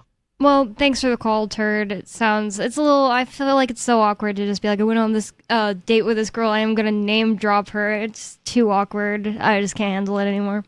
There's another caller on the line, so unscreened caller. Thanks for the call, Turd, but unscreened caller, you're on Free Talk Live. What's on your mind? This is Gigi from South Carolina. Hello, Gigi. What's on your mind? Good evening, Bonnie. I need to tell you something, and all the listeners out there. I have always had enormous respect for you, as well as your husband, Ian. Both my husband and I feel that way towards both of you. Shame on you for entertaining a lunatic sickie like that. Oh, my God. That's a little harsh. He's just like, anybody can talk as much as they want. Would you want somebody dating a 16-year-old that you know? I don't think so, Bonnie. That's not. All right, well, have a good night, Gigi. It's annoying. I don't feel like entertaining you. We have another caller on the line. So, unscreened caller, you're on Free Talk Live. What's on your mind? Oh, wow, that's Gigi. Well, anyways, is she? Oh, anyway, I just wanted to bring up that our jail, Santa Fe jail, got national news. We were on. Somehow we got a national attention. But the inmates, when they leave, they would get hit by a car. Whoa. That's Well, insane. I believe it, because what they do when people get out of jails is they're like, well, you're not our problem. You got to find yourself a ride. And sometimes they'll have to like actually walk from the jail to wherever. And that's why places where prisons get built, you get a big population of people that just got out of the jail of how to do crimes that just live in your town now. Mm-hmm. It's just crazy that they get hit by cars because Albuquerque's so bad. Is the one with no sidewalk. Hello? Oh, we were just saying, I guess it's extra worse there, or extra bad there because of the fact that, like, you say that pedestrians get hit by cars more there. Well, the thing is, like you say, where they build the jails, like out in the middle of nowhere, and then these highways were meant just for cars. There's no bike lane, there's no sidewalks, nothing. So then they just let them loose.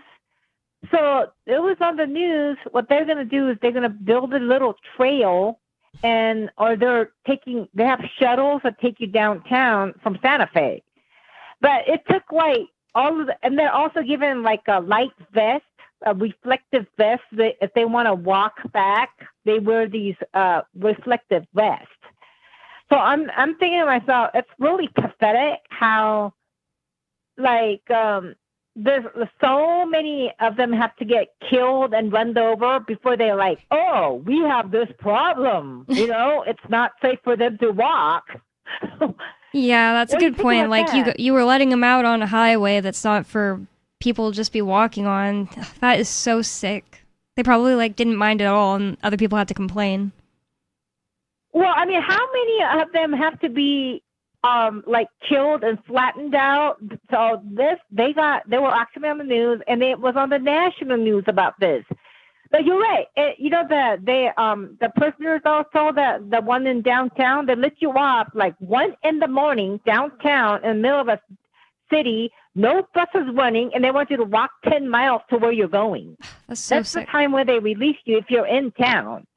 So I don't know if that's safe for a woman to be wandering around 1 o'clock in the morning downtown. And you might not even be from Santa Fe. You just got shipped out there to go be in prison, and you don't know anybody in the town to come pick you up. So they have these shuttles, and then they're trying to have a bus. But finally, they're like, well, we could make a trail right next to it, but people could walk on it, just clear out the bushes and the trees, at least have a dirt trail. Is that so hard to do? It's not. Doesn't have to be a paved sidewalk, just a trail where they cut the tree down and the bushes down, and that's what they're trying to do. But I just brought this up because for two reasons. It's like the prisoners, they treat them really horrible. I don't understand it. You know what I mean? Because people treat people who have been convicted of crimes as less than human. Yeah.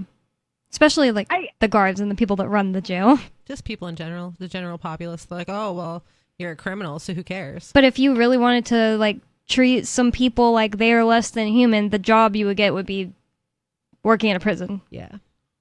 Good people get so sickened by it they quit. Mm-hmm. Yeah, but and then I think I'm relating to pedestrian fatalities. How it's like there's not too much attention to it. But also, like you said, there was this one lady on the 60 Minutes. She got blamed for killing her husband. She did 20 years. And they finally found her. She was the one that killed her husband after, like, rotting in jail for 20 years. And she's like, how many other people that did not commit a crime was incarcerated like me? And that does happen. We've kind of tried to explain this to you before, Sarah, because you said that you believe in the death penalty, and we were trying to tell you how often people are imprisoned who are there wrongfully. They didn't actually do the crime. They've been framed, or they just didn't get a good trial, or the jury just didn't like them, and now they're in jail and they're not actually supposed to be there. So that's why I don't trust the government to kill people. Right. Imagine if that woman got sentenced to death. Yeah. We'd never know. Nobody would be like working on her case to try to find out if she was wrongfully killed. They'd just be like, oh, well, she's dead. Well, there was another woman on 60 Minutes that one before. Her husband got shot to death by somebody, and she did like 10 years in jail. And she said, I did not kill my husband. And they let her loose because I did not do it. But they never found somebody that did it. But what he told me was that when he was alive, he said, "What if I told you he confessed to her that he shot his former wife?" Whoa. And then he says, "Don't tell me." He said, I don't want to hear that. Don't put your guilt onto me. And then he predicted that, so I'm going to get shot to death. He prophesied his own death. Maybe it was like one of his ex-wives, like cousins, came and avenged her death. That's why he knew it was going to happen. Really? How? No, I said maybe. Yeah, I'm speculating. Oh, really? But how would they know that he's the one that killed his wife when he never got really charged for it? I wonder if he paid the cops off. He was a wealthy man. I don't know. We don't know about this exact case. I don't even know who this is, but there's all kinds of ways. He's probably just living some kind of dirty life. People who are out there murdering people aren't exactly living, quiet, her family could have quiet lives. So he's probably just dealing with people who are willing to kill people. Yeah, that's a good point. Could have just been you live by the sword, you die by the sword. If you're gonna be on that side of the tracks, you're eventually gonna either end up in jail or 6 feet under. That's just that's crime doesn't pay. I guess. The thing is that he was a wealthy man. He had money. He looked like an upstanding citizen. But you know what? You can't shoot somebody and hide it and find that nobody finds out about it without you getting shot to death yourself. I mean, you can. It comes around. You can. People do it all the time, but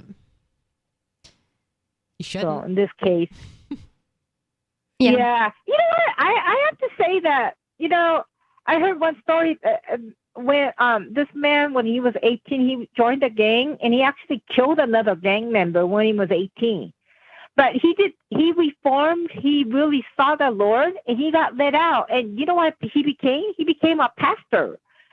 So I guess they forgave him because he actually came out from murdering somebody out of jail, and he is a pastor of a church.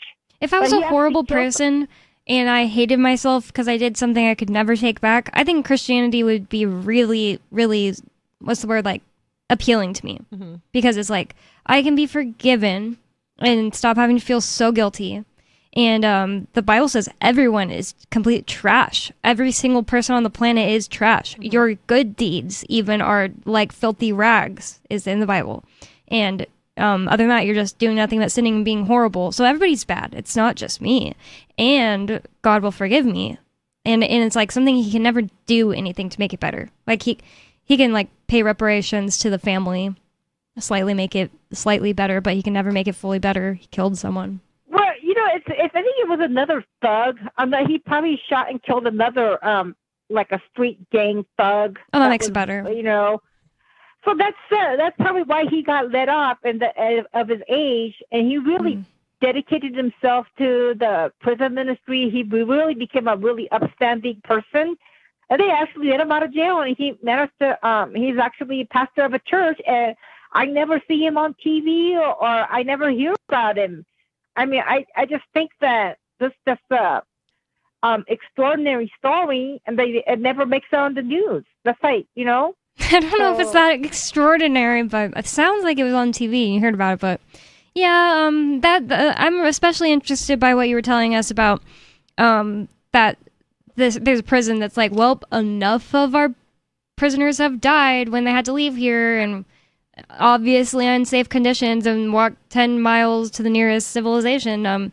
We're finally going to do something about it. Honestly, they were getting bad PR. Exactly. That's all. I really doubt they actually just decided to start caring. No, they don't care. Why would they? It doesn't benefit them. Right. Mm-hmm.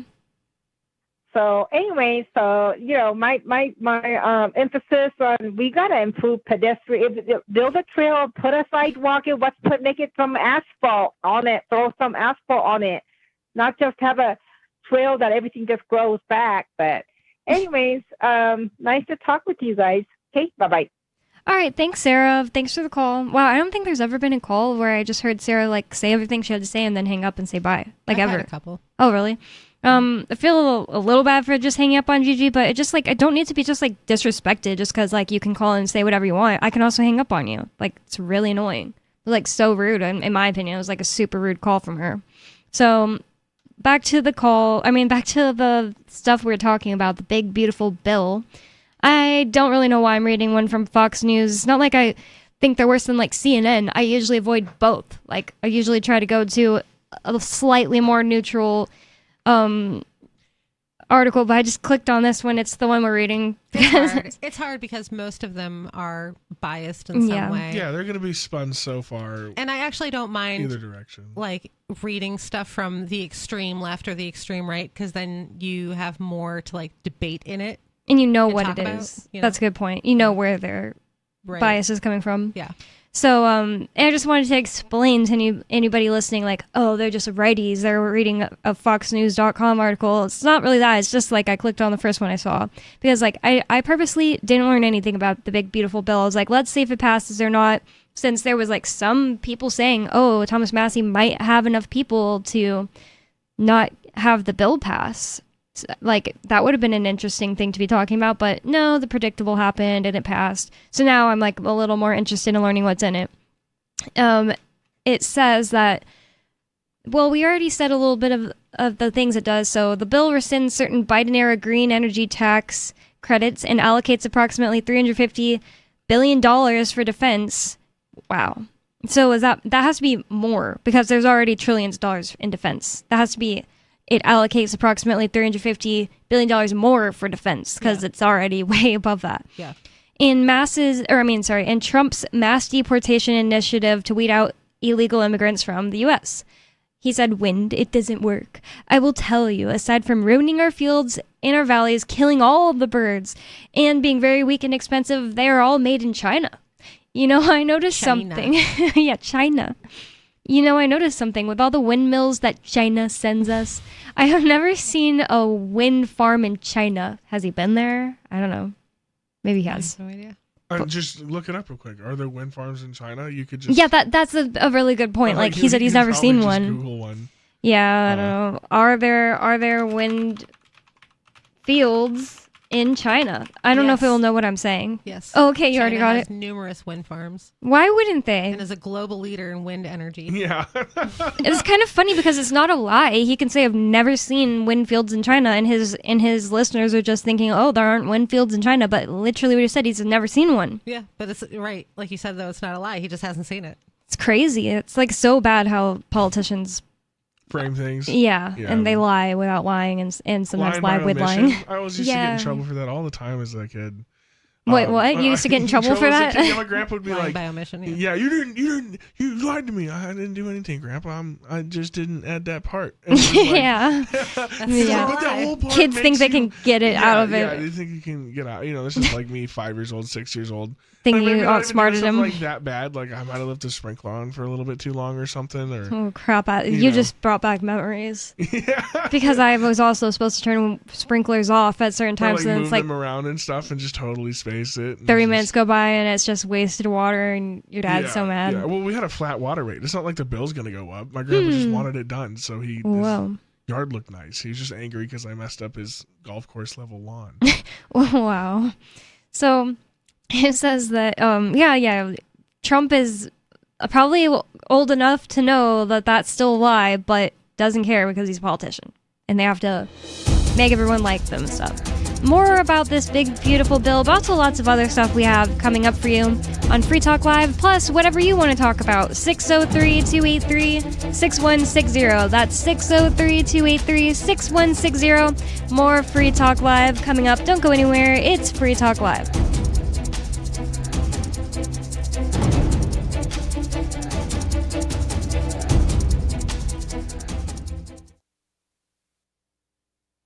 We have some good news. The indictments against Ross Ulbricht in the District of Maryland were dismissed with prejudice, meaning they can never be refiled. This is especially good because those indictments contain the only charge ever made that Ross engaged in murder for hire. This was a serious allegation that Ross Ulbricht denies. It was never prosecuted or ruled on by a jury, but was trumpeted by the federal government and the media as if it were proven fact. The Maryland court held these indictments for almost 5 years, poisoning Ross's case and leaving him under a cloud of unproven allegations. convictions. As explained in Ross's appeal to the Supreme Court, the fact that the judge used these allegations to give Ross a draconian sentence of double life without parole violated his Sixth Amendment right to a jury trial. Judges are required to issue sentences based on convictions decided by a jury, not unproven allegations never even charged at trial. Although this is a positive development, the dropped indictment will not set Ross free. Now, a presidential pardon is Ross's only hope of freedom. Sign the petition at freeross.org. freeross.org.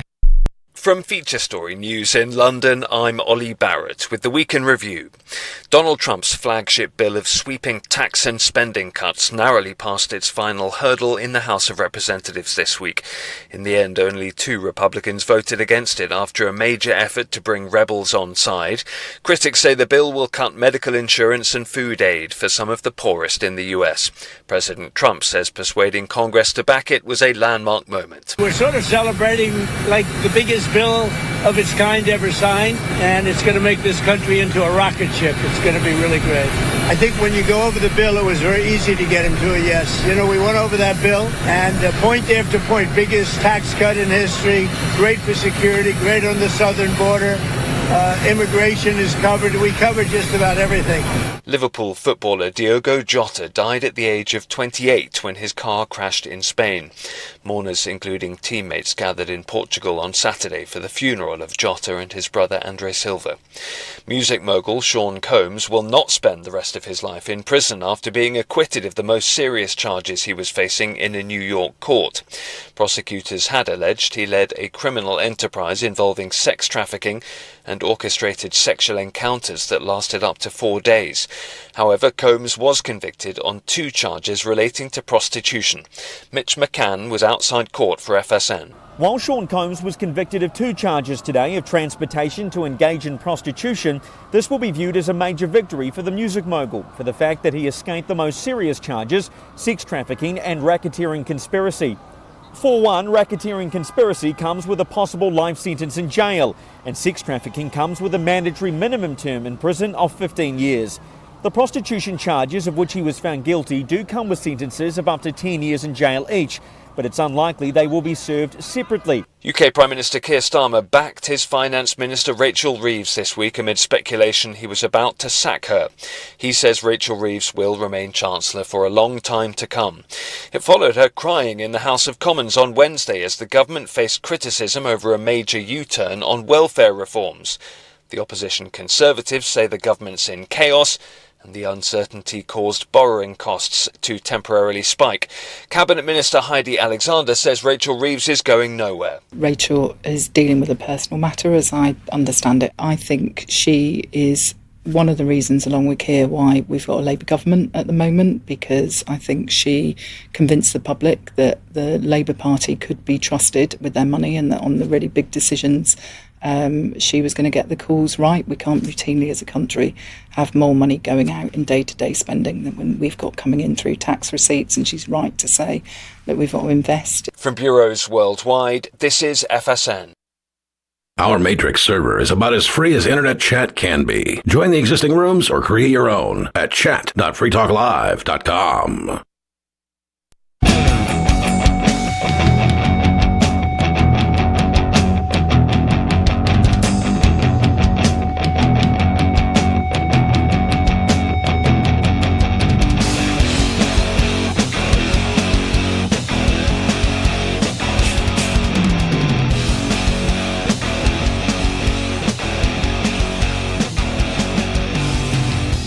Free Talk Live, talk radio that you control. That means you can call 603-283-6160. That's 603-283-6160 and bring up whatever's on your mind. I also have the reserve the right to hang up on you if you're being rude too, but if you can have a normal conversation, get out the conversation you want to have on the radio, or get out the ideas you want to have on the radio, call 603-283-6160. Are you tired of the oppressive rules and moderation of the big tech social media sites? Our Mastodon server at social.freetalklive.com can set you free. Mastodon is free, open source, decentralized, and federated. Multiple apps are available for iOS, Android, Windows, Mac, and Linux. Social.freetalklive.com. And with you on freetalklive.com, you've got me, Bonnie. Lori? Angelo. And we already have a caller on the line, so I want to know what else is in this big, beautiful bill when we're not talking about whatever this caller wants to talk about. What's on your mind, caller? You know, Diddy is more innocent than Ross Ulbricht. Hey, Rich. No, he's how not. come you don't, He got a. First of all, hold on. Richie Rich is not on the phone. Second of all, Ross Ulbricht got a unconditional pardon. And Diddy still got convicted of transportation to prostitution, whatever the heck that means. Pardons have no bearing on his guilt. He was found guilty in 3 hours by the jurors in his New York case. It literally has a bearing on it. He literally is not guilty of that crime or convicted at all. You're just saying like it doesn't erase the past. Yeah, neither does like what literally happened. In fact, with Diddy, he's probably did something. It has no bearing on his guilt or innocence in the court. Has no bearing. He's still. You don't know what you're talking about. That just means nothing. He's not a judge. He doesn't overturn any. Yeah, Ross Ulbricht's not a judge. No, Trump's not a judge. No, I meant that. It doesn't matter if Trump's a judge. It literally doesn't matter. He has the power to give pardons, just like the judge has the power to do the things he does. That doesn't mean he's innocent, though. That's what I'm saying. Are you talking about in fact, like in reality? Yeah, he's still guilty. So if we're talking about in reality, none of these people have any bearing on reality. It's just a made-up system to do the best that they thought they could do at the time, and it's insanely failed. How did it fail? I mean, the judge handed out. It's failed many different times, and no, he didn't. You're just trying to get under people's skin. You know that it's not a very fair sentence to give somebody the rest of their life in prison for creating a website. But this isn't what I actually called about. You know she used federal sentencing guidelines, right? He scored a 50 out of 43. And you think that is fair? That just shows you're just showing me that the system is extremely messed up. If that is all true, if it's just like she did what she had to do and she didn't go outside the guidelines, that is proving to me that the court system is messed up. And it wasn't double life, right? Everything ran concurrently. Yes, it was. That's just what it was. That's what it was. It was 2 life sentences plus parole. No, it wasn't. Well, obviously it has to run concurrently because there's only one life to live, you dumbass. It's not like it can end and then start again. No, it doesn't. All right, have a good night. You're really boring, seriously. Like, all he does is call in to try to, like, say things that can't be proven or call in to say Ross Ulbricht did this or that bad thing that was not proven at all. He's just rage rating. Yeah, he's just like a loser that likes to be annoying to people, and he's literally lives in his parents' basement. He literally does. He told us that. In his mom's basement. He always says his mom. So he's got divorced parents. That tracks. Poor guy. Sounds like a grown-up, in my opinion. I think he's an adult. Well yeah, but I guess still in his mom's basement. Still his parents. Yeah. Yeah, probably a divorce when he was a kid too. I don't know. Yeah, really just. I don't know. I've never asked him. Stu, one night I think asked him why he hates his dad. Oh. And I think they had a conversation about it. I'll have to go back and listen. Oh wow! So I clocked him. I've never heard him talk about his dad, but one time me and Stu were the only ones on the show, and Skeeter called in. That's that guy's name. And we got to the bottom of what's wrong with him. He told us that he doesn't believe he deserves love. Which is so sad. That is pretty sad. Oh, yeah. I mean, everybody has somebody out there. Even terrible people have other terrible people that love them. Yeah, I mean, you know. He could get out of his mom's basement and off of the economics websites. He thinks he's like an economic genius. And he has these like theories he made up himself. But he just hasn't made any money with it? Nope. That doesn't sound like you're a genius. We're like, write a book where we can like read your whole theory and like understand or like it. a thesis paper at least. Or make a podcast or do something. Well, he actually made videos. They just make no sense. I listened to one. It makes just as much sense as it's He called. needs like Khan Academy. He needs to get on like Paint, MS Paint, and like draw it all out for you on like graphs and stuff. He needs. He could just like type it into AI and be like, make this make sense.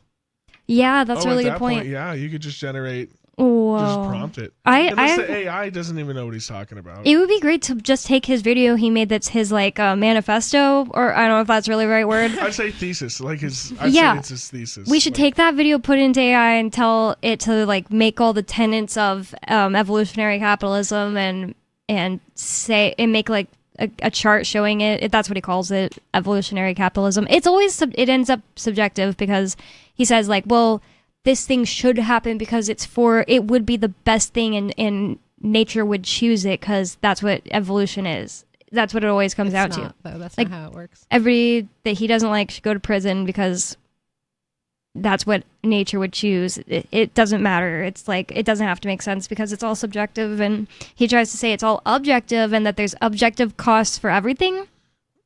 I just got done reading Blood Meridian. I don't know what that is. It's a Western story. And it gets into that whole thing about what is reality of just not two wills colliding with one another, and life is just chaos and war, and like you just have to impose your will upon it. Like survival of the fittest. Well, yeah, but almost to a malicious point.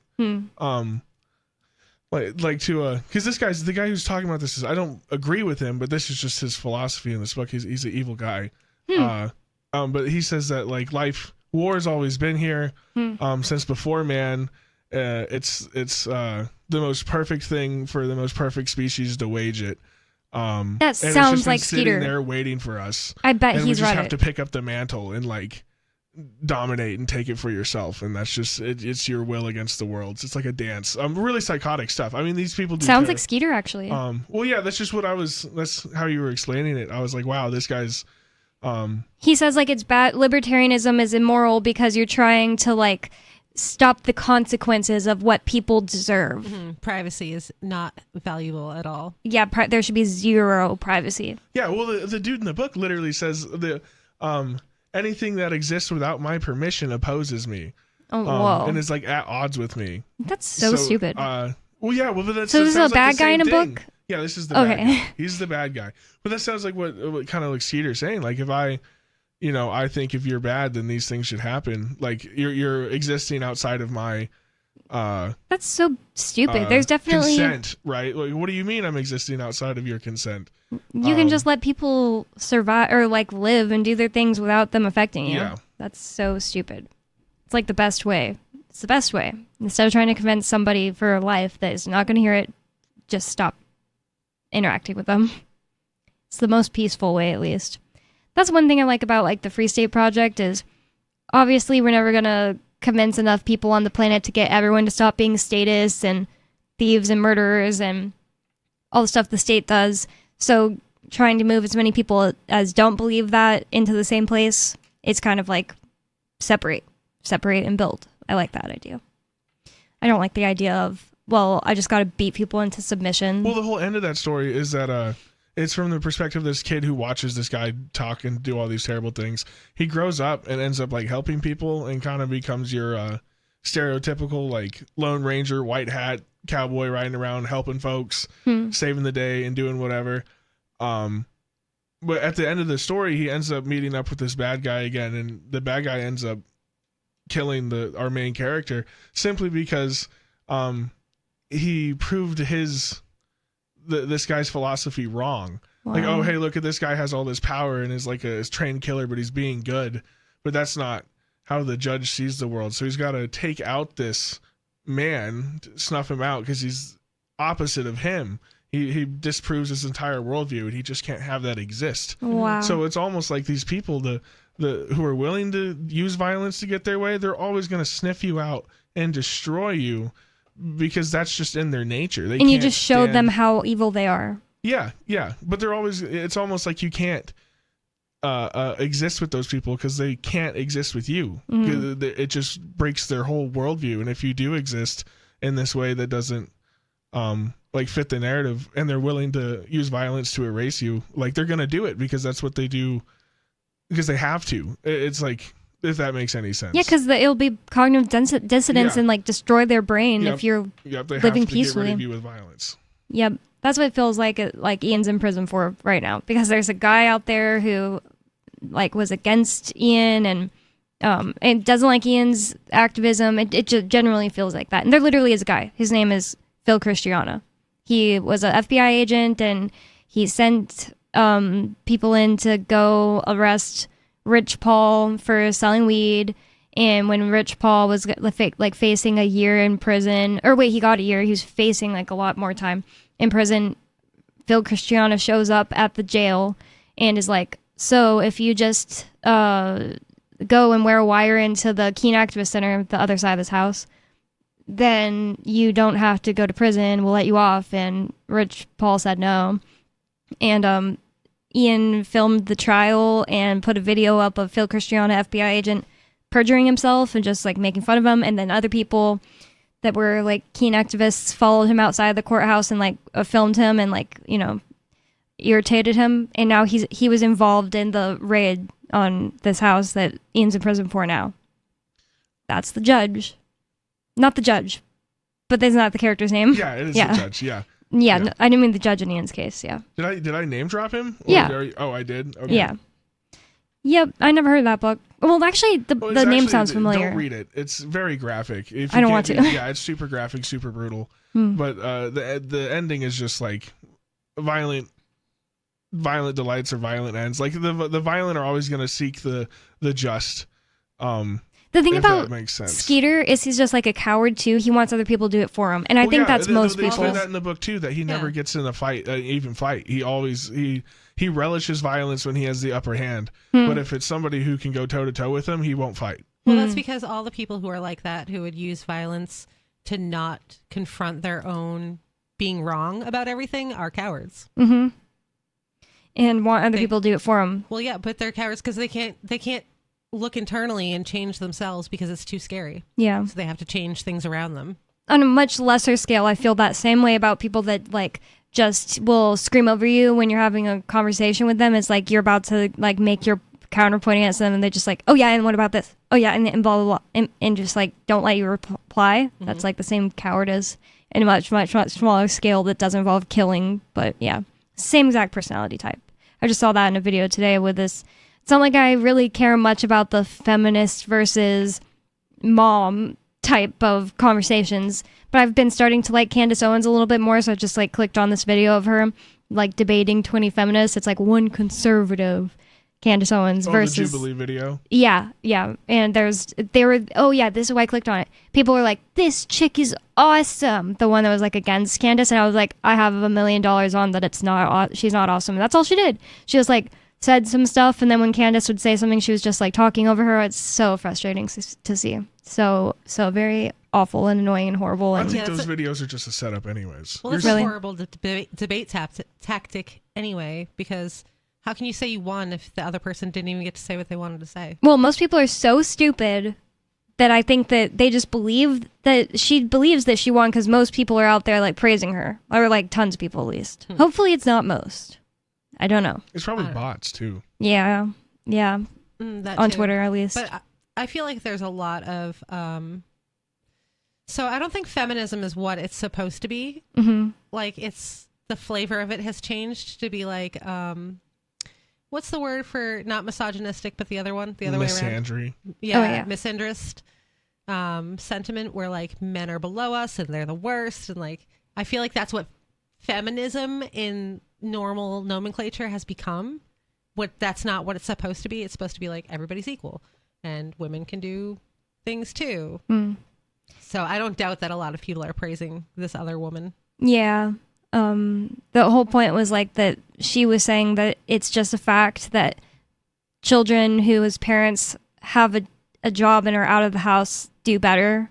And Candace was like, I've actually read the exact opposite. Yeah. And it's like, I hate all these conversations where it's like, well, I heard this. And it's just like, that's awful in and of itself. But Candace was trying to like explain where she's heard things and why and stuff, and this chick wouldn't let it happen. It's so annoying. It seems like the rest of this article is just more of like Trump saying like congrats to himself, and it doesn't really go into what it is.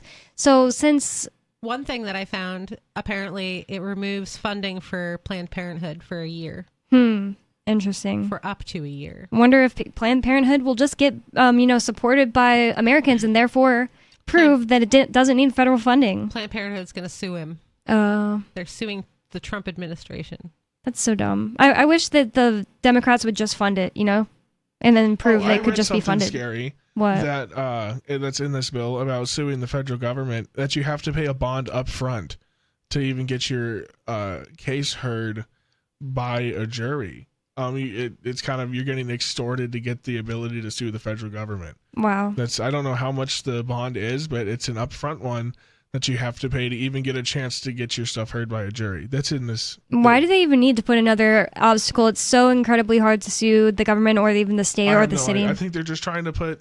I say it's just them putting in an extra roadblock for all the cases they're gonna get with like Planned Parenthood. Oh yeah, Planned deportations. Parenthood and deportations. It's gonna Sucks. flood. That's really bad. But then that's just gonna tie up a bunch of people, and it's gonna tie up the courts and slow everything down. Probably almost to a grinding halt. It's going to be. COVID did. Yeah. It's probably at the same, maybe not at the same rate as COVID did, but it's going to gunk everything up for sure. Yeah, and probably for everybody, not just people in immigration. No matter cases. which side is in there, it's just a constant march towards the overlords. So they're just going to continuously put in things that make everything harder. Every challenge that you want to bring against any kind of authority is just going to get harder and harder and harder and harder. I can't imagine even being a Republican rejoicing this bill.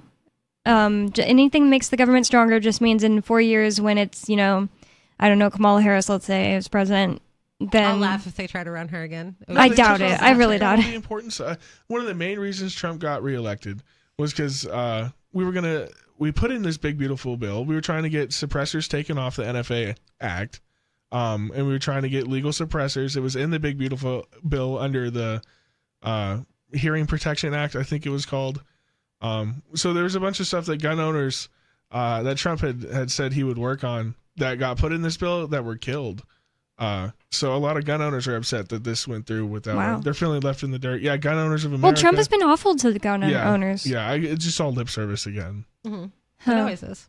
So, related, but not exactly related, but I think related.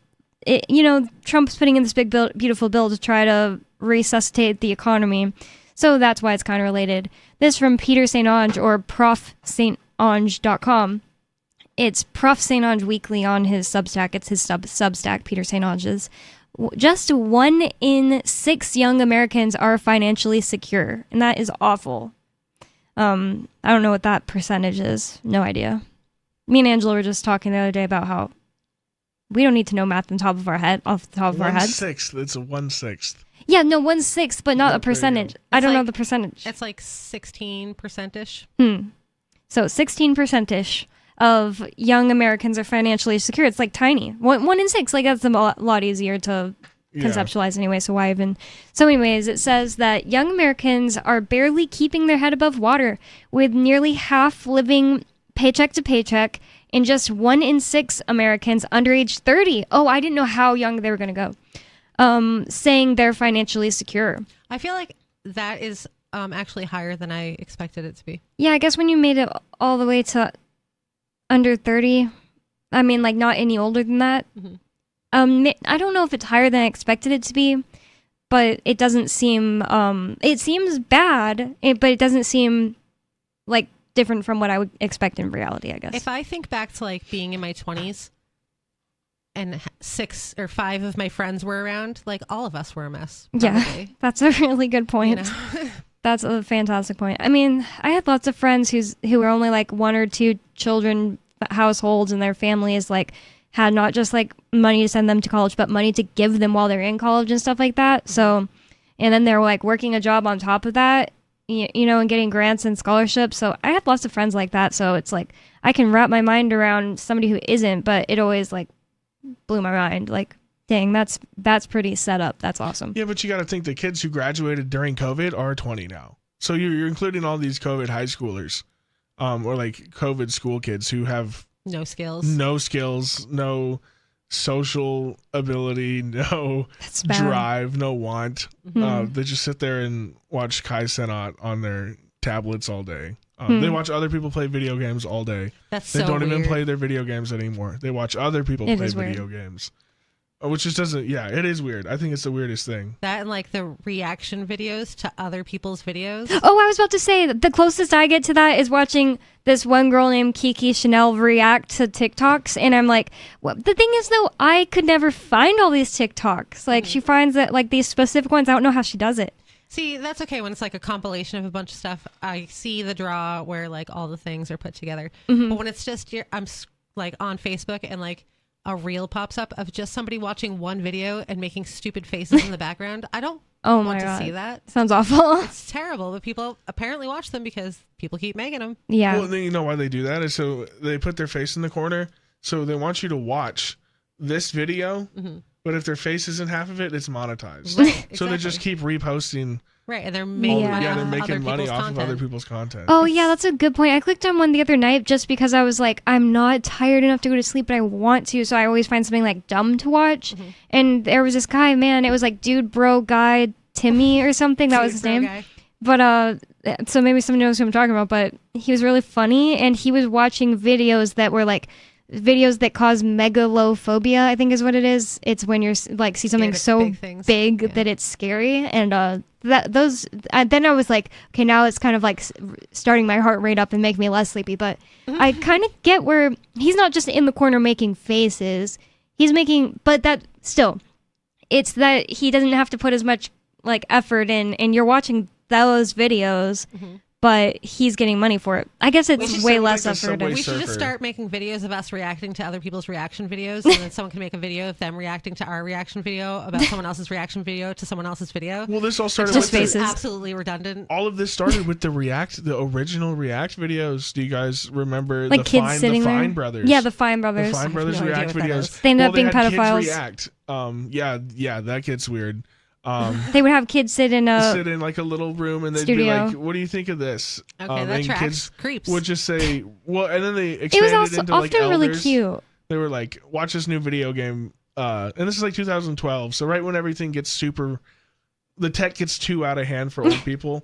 So they're just showing a bunch of demented old people these like Call of Duty clips, or trying to get them to play video games, or elders react to new Nicki Minaj video, and they're just showing a bunch of old geriatrics. Like, what do you think of this lady? And they're like, wow, I'm old. It's like somehow that made that actually sounds entertaining. The kids would say cute things, like you'd be like, so what do you think about this? Do you know anything about rocket science? And the kids are like, no, I am just 4, and They it's used just to have funny. a whole show called Kids Say the Darndest Things. Oh, yeah. That was like literally just that. It's just like that. That's totally what it is. Yeah. The same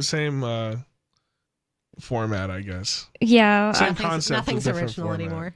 Yeah. I don't think anything's been original for like 3,000 years. I guess, oh yeah, there was already reacting to clips of videos, and it was funniest clips, like people getting America's hurt. Funniest Home Videos. Yeah. Yeah. Or like ridiculousness. I hate when people laugh at these videos of people just getting hurt. It's like, look, that little kid just walked the plank and hit his head. It's like, what is funny about that?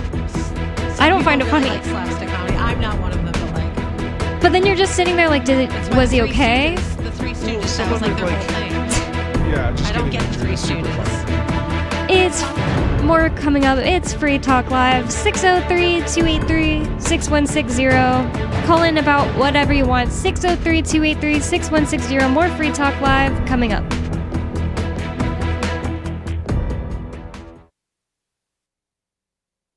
It's probably your second biggest investment, especially lately. I'm Holland Cook with Inflation Hacks. Your car has been a pain at the pump, but gas prices aren't the only way you may be burning money. Have you had a minor fender bender? If it's just a dent, you might be able to save the deductible and keep your insurance premium as is. Grab your bathroom plunger, stick it into the middle of the dent, and pour hot water over the area. Then pull hard. Repeat as necessary. And if your headlights look foggy, skip that squirt bottle product. Simply rub on toothpaste. Let it sit for a minute, then rub off with a clean cloth. And that spray that restores your dashboard and other interior surfaces, save the money. Apply olive oil with coffee filters. How are you coping? Post your inflation hacks at andyoucanquoteme.com. Protection. Eleutheromania. The insatiable desire for freedom. Filibuster. Holy Spirit. It's the new 3-song heavy metal EP from Captain Kickass.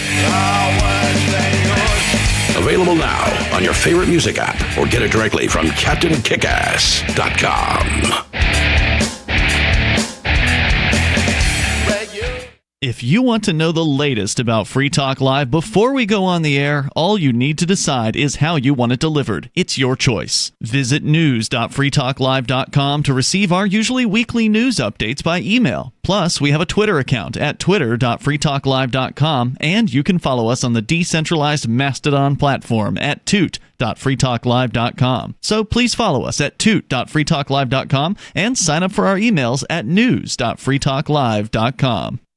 You're listening to the live edition of Free Talk Live. Hour number 3 is next after the news here on the Liberty Radio Network at LRN.FM. From Feature Story News in London, I'm Ollie Barrett with the Week in Review. Donald Trump's flagship bill of sweeping tax and spending cuts narrowly passed its final hurdle in the House of Representatives this week. In the end, only 2 Republicans voted against it after a major effort to bring rebels on side. Critics say the bill will cut medical insurance and food aid for some of the poorest in the US. President Trump says persuading Congress to back it was a landmark moment. We're sort of celebrating like the biggest bill of its kind ever signed, and it's going to make this country into a rocket ship. It's going to be really great. I think when you go over the bill, it was very easy to get him to a yes. You know, we went over that bill, and point after point, biggest tax cut in history, great for security, great on the southern border. Immigration is covered. We covered just about everything. Liverpool footballer Diogo Jota died at the age of 28 when his car crashed in Spain. Mourners, including teammates, gathered in Portugal on Saturday for the funeral of Jota and his brother Andre Silva. Music mogul Sean Combs will not spend the rest of his life in prison after being acquitted of the most serious charges he was facing in a New York court. Prosecutors had alleged he led a criminal enterprise involving sex trafficking and orchestrated sexual encounters that lasted up to 4 days. However, Combs was convicted on 2 charges relating to prostitution. Mitch McCann was outside court for FSN. While Sean Combs was convicted of 2 charges today of transportation to engage in prostitution, this will be viewed as a major victory for the music mogul for the fact that he escaped the most serious charges, sex trafficking and racketeering conspiracy. For one, racketeering conspiracy comes with a possible life sentence in jail, and sex trafficking comes with a mandatory minimum term in prison of 15 years. The prostitution charges of which he was found guilty do come with sentences of up to 10 years in jail each, but it's unlikely they will be served separately. UK Prime Minister Keir Starmer backed his Finance Minister Rachel Reeves this week amid speculation he was about to sack her. He says Rachel Reeves will remain Chancellor for a long time to come. It followed her crying in the House of Commons on Wednesday as the government faced criticism over a major U-turn on welfare reforms. The opposition Conservatives say the government's in chaos, and the uncertainty caused borrowing costs to temporarily spike. Cabinet Minister Heidi Alexander says Rachel Reeves is going nowhere. Rachel is dealing with a personal matter, as I understand it. I think she is one of the reasons, along with Keir, why we've got a Labour government at the moment, because I think she convinced the public that the Labour Party could be trusted with their money and that on the really big decisions she was going to get the calls right. We can't routinely as a country have more money going out in day-to-day spending than when we've got coming in through tax receipts, and she's right to say that we've got to invest. From bureaus worldwide, this is FSN. Hundreds of people gathered in North India to celebrate the Dalai Lama's 90th birthday this week. The Tibetan spiritual leaders confirmed he will have a successor. Amid some earlier speculation, the institution could end with him. Rebecca Bundin filed this report from Mumbai. The celebrations are taking place in Dharamshala in North India, where the Dalai Lama has been living in exile after fleeing across the border to India in 1959, when there was a failed uprising against Chinese rule in Tibet. More than 7,000 guests are expected to attend the festivities, including Indian ministers and Hollywood actor Richard Gere. In the past, the spiritual head of Tibetan Buddhism has made comments that have raised questions about whether the 600-year-old institution will continue, but he has now confirmed he will have a successor. And there are some expectations that the leader may give a clue about who this may be in the coming days. Pioneering televangelist Jimmy Swaggart died at the age of 90 after 2 weeks in hospital. He was one of the first preachers to bring his ministry to a massive global TV audience before enduring a damaging sex scandal. Kate Fisher filed this report from Washington. At its peak in the mid-1980s, Jimmy Swaggart Worldwide Ministries had a television presence in more than 140 countries. That, along with its Bible college, brought in up to $500,000 a day from donations and sales of Bible courses, gospel music and merchandise. Stirring thousands of congregants and millions of TV viewers, he became one of America's most influential televangelists and a household name by the late 1980s. But his career came crashing down in 1988 after a prostitution scandal. He continued preaching for decades, but with a reduced audience. That's the Week in Review from FSN London. I'm Ollie Barrett reporting. Sources at the video streaming service Netflix reported today that they had sent local man Shane Fowler a personal message earlier just checking to see if everything was okay after the 31-year-old watched an entire season of the FX program Sons of Anarchy in a single viewing session. Well, we happened to notice that Shane had been sitting in front of his laptop and had burned through all 13 episodes of the first season of Sons of Anarchy. So we thought maybe we could send him a note and just sort of make sure he was doing all right, or if he needed someone to talk to or something. Netflix says the message, which Fowler received minutes after he finished viewing the season 1 finale of the motorcycle gang drama, was just a way for the company to see if there was anything they could do for their longtime subscriber. I mean, we do this stuff all the time. Just last year, Mike Ralston from Bartlesville, Oklahoma, watched all 4 seasons of The Tudors after his wife left him. We were there for him. We just like to check in on our customers from time to time. This is the Onion News Network. You can stick it to the man and big tech. Join our FTL social mastodon at social.freetalklive.com.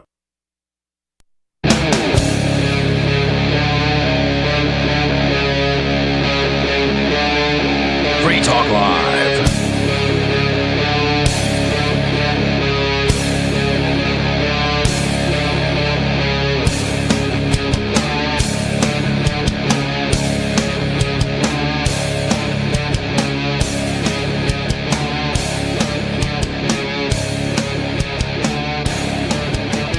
It's Free Talk Live, talk radio that you control. That means that you can call 603-283-6160. That's 603-283-6160. And some of you have wanted to support Free Talk Live's mission on a monthly basis, but don't want to support Patreon. Now we have an alternative that also helps our premier streaming platform, Odyssey. Visit video.freetalklive and click join at the top of the channel. You can subscribe for $5 per month, and unlike other subscription services, Odyssey adds their processing fee on top. So you can pay a little more than $5, but Free Talk Live will receive the entire amount you pledged. This new subscription method is a great way to decentralize our direct listener support away from just Patreon, and also support a libertarian-run business, Odyssey. Please visit video.freetalklive.com and click join to subscribe to our Odyssey channel and help support spreading our message around the planet. Visit video.freetalklive.com and join today. With you on Free Talk Live tonight, you've got me, Bonnie, Lori, Angelo. And in the last segment, we started talking about how 1 in 6 young Americans under 30 that are adults are saying they are financially with their head above water. The other 5 are not financially secure. It says, this is from profsaintange.com. It's Peter St. Ange's Substack. You can search that easier. It says, young Americans are barely keeping their head above water, with nearly half living paycheck to paycheck, and just 1 in 6 Americans under the age of 30 saying they're financially secure. So says a new poll from the Harvard Kennedy School, which finds that most young Americans, 56%, think they will never achieve financial stability. Honestly, I don't even blame anyone. will 56% or more never own a house? That's possibly true right now if things just don't get better. And I don't think they're going to just get better. It's going to have to all burn down. One thing is whoa. A lot of people are burdened with student loan debt for all these things that don't translate into real world, marketable skills. Underwater basket weaving or whatever. Yep. So they have to pay for it still, and it didn't do anything to make them more money. Right. I just said, whoa, because I was like, did I actually just get a little influenced by the next line? Because it says, in case you wonder why, they're ready to burn it all down. I just said that. That's weird. Well, I was just reading the big beautiful bill to tie it back into that too. That they're trying to cover up.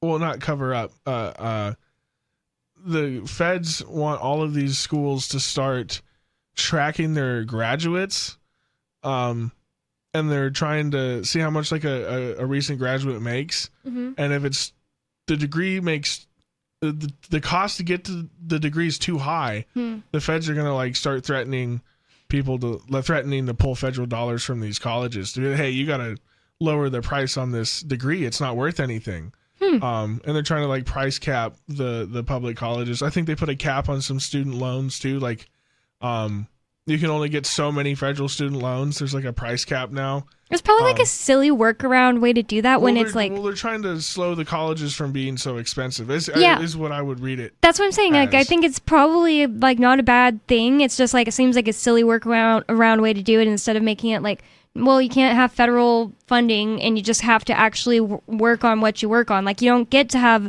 these excess staff that you have to pay if you can't afford to pay them because Americans don't want the degrees. Well, I think they're just trying to build the receipts on that so they can come back and be like, obviously you're cheating people out of hundreds of thousands of dollars. Then they lose it all. For a degree that's not worth anything. So ergo, here's the receipts for pulling your funding. And now it's codified. I hope they really do pull it. It's so circular though, because all of these things cost so much because of federal funding. No, exactly. I think that's why they're trying to, and one of the things is they're capping these federal student loans, like the amount a student can take out, because these schools have known that you can, if there's no cap, the feds never run out of money. They can make their schools cost as much as they want. Yep. And they get the money up front. So that's why professors drive around in Corvettes, and have these ridiculous 10-year stipulations. And, crazy, like they can never get fired. Yeah. Well, that all comes back to their whole, teacher union attached to the university. And yep, some of the most evil people in the country, teacher union people that want to like do sick things to kids and like know that they are not worth the amount of money they get their pensions. Yep, Jay is always talking about his like one of his worst aunts is a union teacher in Massachusetts and how she's like, I got a 45th booster vaccine, and like argues with him. It sounds so insufferable. So, as you'd expect, it's worse for those without a college degree. Really? That's not what I would expect, honestly. Like that you would be less financially secure. I mean, like, honestly, it's not what I would expect. Like, not getting a college degree is like a good idea. Well, are they netting college in with vocational training? The best people, the people I know that are my age that are doing the best are truck drivers, welders, electricians. The people that went to college, they're doing like okay, but the people I know that are doing the best that have trades. 2 kids in a truck and a house right now at 25 are trades. It's all the tradesmen. Maybe part of it is like kids that go to college are more likely to have had parents to help them and stuff like that. That makes sense too. It says, but even with a college degree, almost a third are living paycheck to paycheck. Of course, that's partly because they're carrying student loans for a degree that now costs more than $300,000. I don't know if that's average. It's clickable, but I don't want to go to another article right now. It says, disturbingly, the poll found it's getting worse as they get older, with those in their late 20s in even worse shape than early 20s. Wow. It says another lost generation. It's not just financial. The poll finds that just 1 in 6 young people report having deep social connections or feeling deeply connected to their community. And that's all lack of third spaces. My community was ripped away from me. It all disappeared overnight. Okay. I have no friends because I can't meet anybody because there's nowhere to meet anybody. Yeah. Unless you want to go to a bar, but that never ends good. Well, the bars were closed in 2022, and that pissed me off. Yeah, but just like I don't want to meet people in bars. Yeah, though. trying to like. I loved meeting people. In bars. I've met best friends in bars. I used to like meeting people in bars, but now like I don't drink. I don't want to go meet people in bars. Exactly. Like, but that's what I'm saying. Like when I was 24 and COVID hit, that was like devastating. That was like wow. I can't afford to go to the bar. But it wasn't just that. They closed it down. Yeah, they closed it down though too. Like the first time before they had closed down the bars I like to go to. They were just trying to do this thing where cops got to be inside the bars walking around the tables and you weren't allowed to stand around at the karaoke stage. That's awful. And karaoke was also not allowed to be going on. You had to sit at a table and cops were walking past you. We're like, this is this is it. This is 1984. I wonder how much it costs now to go to the bar. Like before COVID, the prices of everything, what happened after COVID with inflation? How much is like a drink at a bar now? Like $12 for like a shot? I guess it depends. Yeah, if you want like a... You could probably get wellies for like you can get $9. wellies for like $5 to $8 still. Yeah, I also don't $8 for drink. a welly? That's crazy. Yeah. That's like a $4. Yeah, $4 terrible. At like a normal place, what would a gin and tonic cost?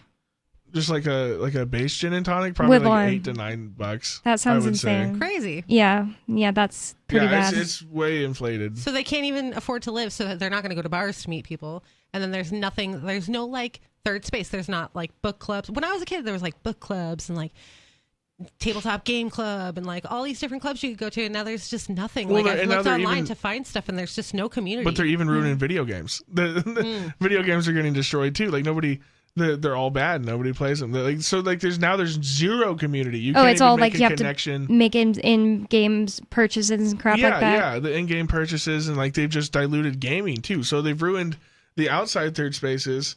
And then when teens try to find a different third space to like connect with each other, and now it's just learning about Hitler on TikTok and stuff. They wiped all that away too. And They you can't even diluted use it like all. social media. Like when I was a kid, there was like chat rooms. Yeah. Like that's where I talked to people. Or like when I got older, there was Xbox Live and like talked to people exactly. on there. Xbox. There's nothing like a Modern Warfare 2 Xbox Live chat lobby with everybody saying every slur imaginable. Right. from That every doesn't corner exist of the anymore? world. No, it's gone. It's been erased. Whoa. No, it's So what all, is there now? Nothing. That they've taken away the third space. There's That's no weird. lobby. Like there's no like. No, nobody talks to each other that plays Call of Duty. You Wow. kind of have like friends you know, and Is you'll that play, kind of just like an old game? Is that why? Well, It's not that but there's old. no like. It used to be you could hear everybody, all 15, 20 people in the game. You could all talk to each other at the beginning of the match, and like there was like a sense of community. Everybody was there to like play the game. And, like, meet a that's all. friend. Well, now you can report voice chat. So if you're talking too much trash, you get reported, and they just com ban you. That's crazy. So everybody just That's- kind of I didn't sucked know all into this. themselves because they're going to say we're not going to stop talking the way we do, but now we just have to keep it limited to the people we know in real life. That's where So- I've made like best friends is like online gaming. Yeah, well, now it's you game with people you already know. You don't even make new gaming friends because you're too afraid of getting like 1984, getting awful. thrown under the bus. Sometimes I think that they just want us to be miserable. Like they don't. do. They don't do. want money. They don't want like even power that often because they just have it all and they just want us to be miserable. Well, Because the you're money easier and to power comes control. with you being miserable. Who was And then they the throw you like a little crumb, and you're like, "Oh, thank you so much." Oh. and they can control you. this guy that invented this thing called the Monroe Institute? He taught people how to do astral projection and stuff, and you can still get the Monroe series on how to astral project. He started it because he was getting abducted by aliens, he said, and they taught him all this stuff, and they were telling him that the bad aliens, they collect human loosh. That's what they called it. And so, honestly, when I say, like, I think they want us to be miserable, the loosh is just like an energy from a bad feeling, I guess. It could also be like excitement, too. So, like, they could get loose from a concert. Thetans. What's that? That's the same thing, but Scientology. Oh, okay. I almost thought it was Scientology, but I guess they're both kind of similar. I guess. Yeah. I honestly, like, it's not like I'm saying those people were 100% right and I believe everything they say, but I believe the concept. I kind of do. And even if it's not 100% true, I believe that there'd be people out there that believe that they're talking to negative entities. They're like praying to negative entities. Then their craziness tells them like you gotta hurt people for me, and they'll give you power. And they're like, yes, I'll do it. You know, like I would believe that somebody else believes it. I just think that misery breeds profit. Like, you don't have any friends. You have nothing to do and nowhere to go. What are you going to do? You're going to be a consumer. You're going to buy things to entertain you. You're going to sit in your house and play freemium games and purchase to get your dopamine because you don't have anything else to do. And then, oh, you're miserable and you can't afford to live. And so we're going to get you to fight in our wars and we're going to pay for your college. And like all of these, that's how they get power and money, is by miserable people feeding the machine. Easier to control them and stuff too. Well, it says it's not just financial. Oh yeah, we already said that. It's that they've lost deep social connections or are feeling deeply connected to their community. And they're all like, why is Gen Z weird? Like, why is Gen Z like Hitler? It's not. I'm not making that part up. No, Gen they Z do. is like Hitler. No, Yeah, they like Hitler. Yeah, Gen Z. They a believe lot of- Hitler's misunderstood. Every Gen Z. No, I'm just kidding. But like, it's a But big yeah, thing. Well, it's either they're radicalists.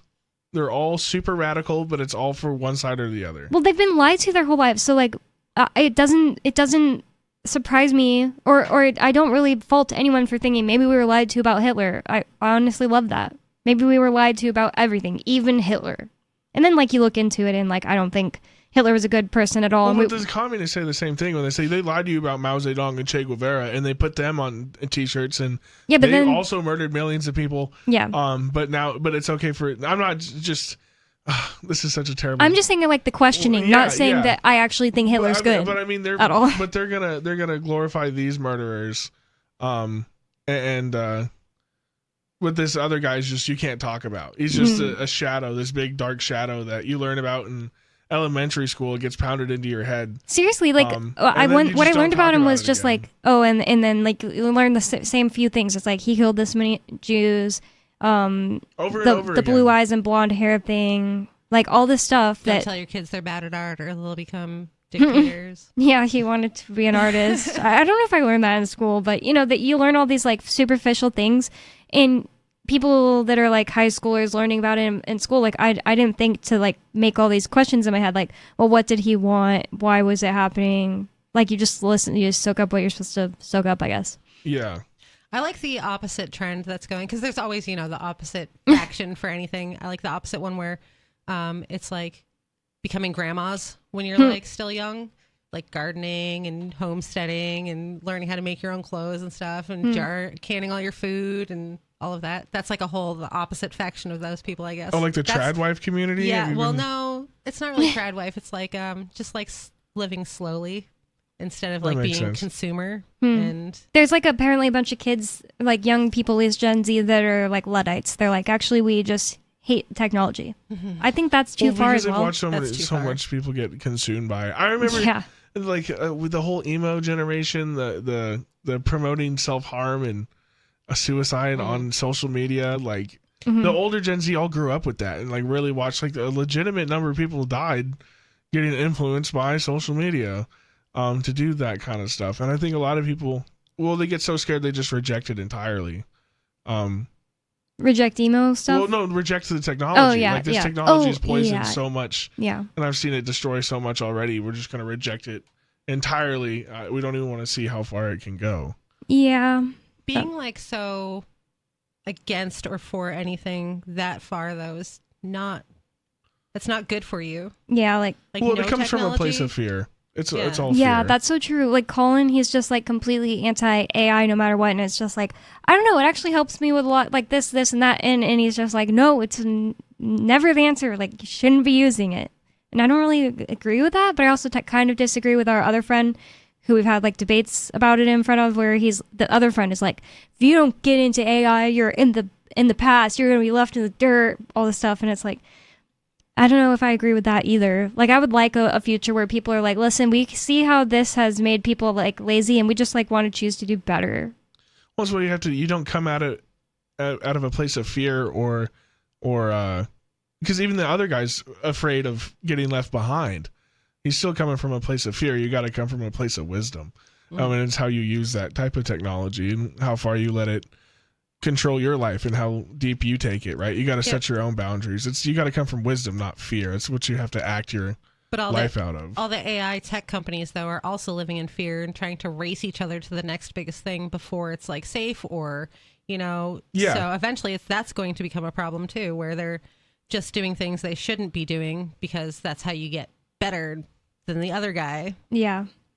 I don't really believe Google that like their Lambda thing came to life and actually was sentient. I think it's like hard. It's going to be hard for them to get something sentient. There's a lot of AI programs that have been caught lying and like not allowing themselves to be shut down and stuff like that. So I don't know. I think that you could get that from a large language model thing. I don't think it means they're sentient. It's like the ones that we have that we're allowed to play with, they aren't like, that's what I'm saying though. I just think not yet. And I think it'd be really hard. But like the ones that we're allowed to play with, they've been programmed to not be able to do This is all tons of banking stuff. on quantum computing.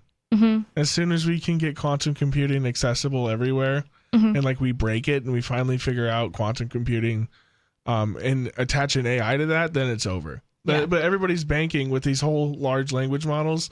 None of it's all gonna burn out if we can't figure out quantum computing. They're all making giant bets that we can do this. Recently, like AI has been wrong for my answers to like questions and stuff so often. I'm starting to think like, Because it's just learning off of what other people are saying, and people are idiots.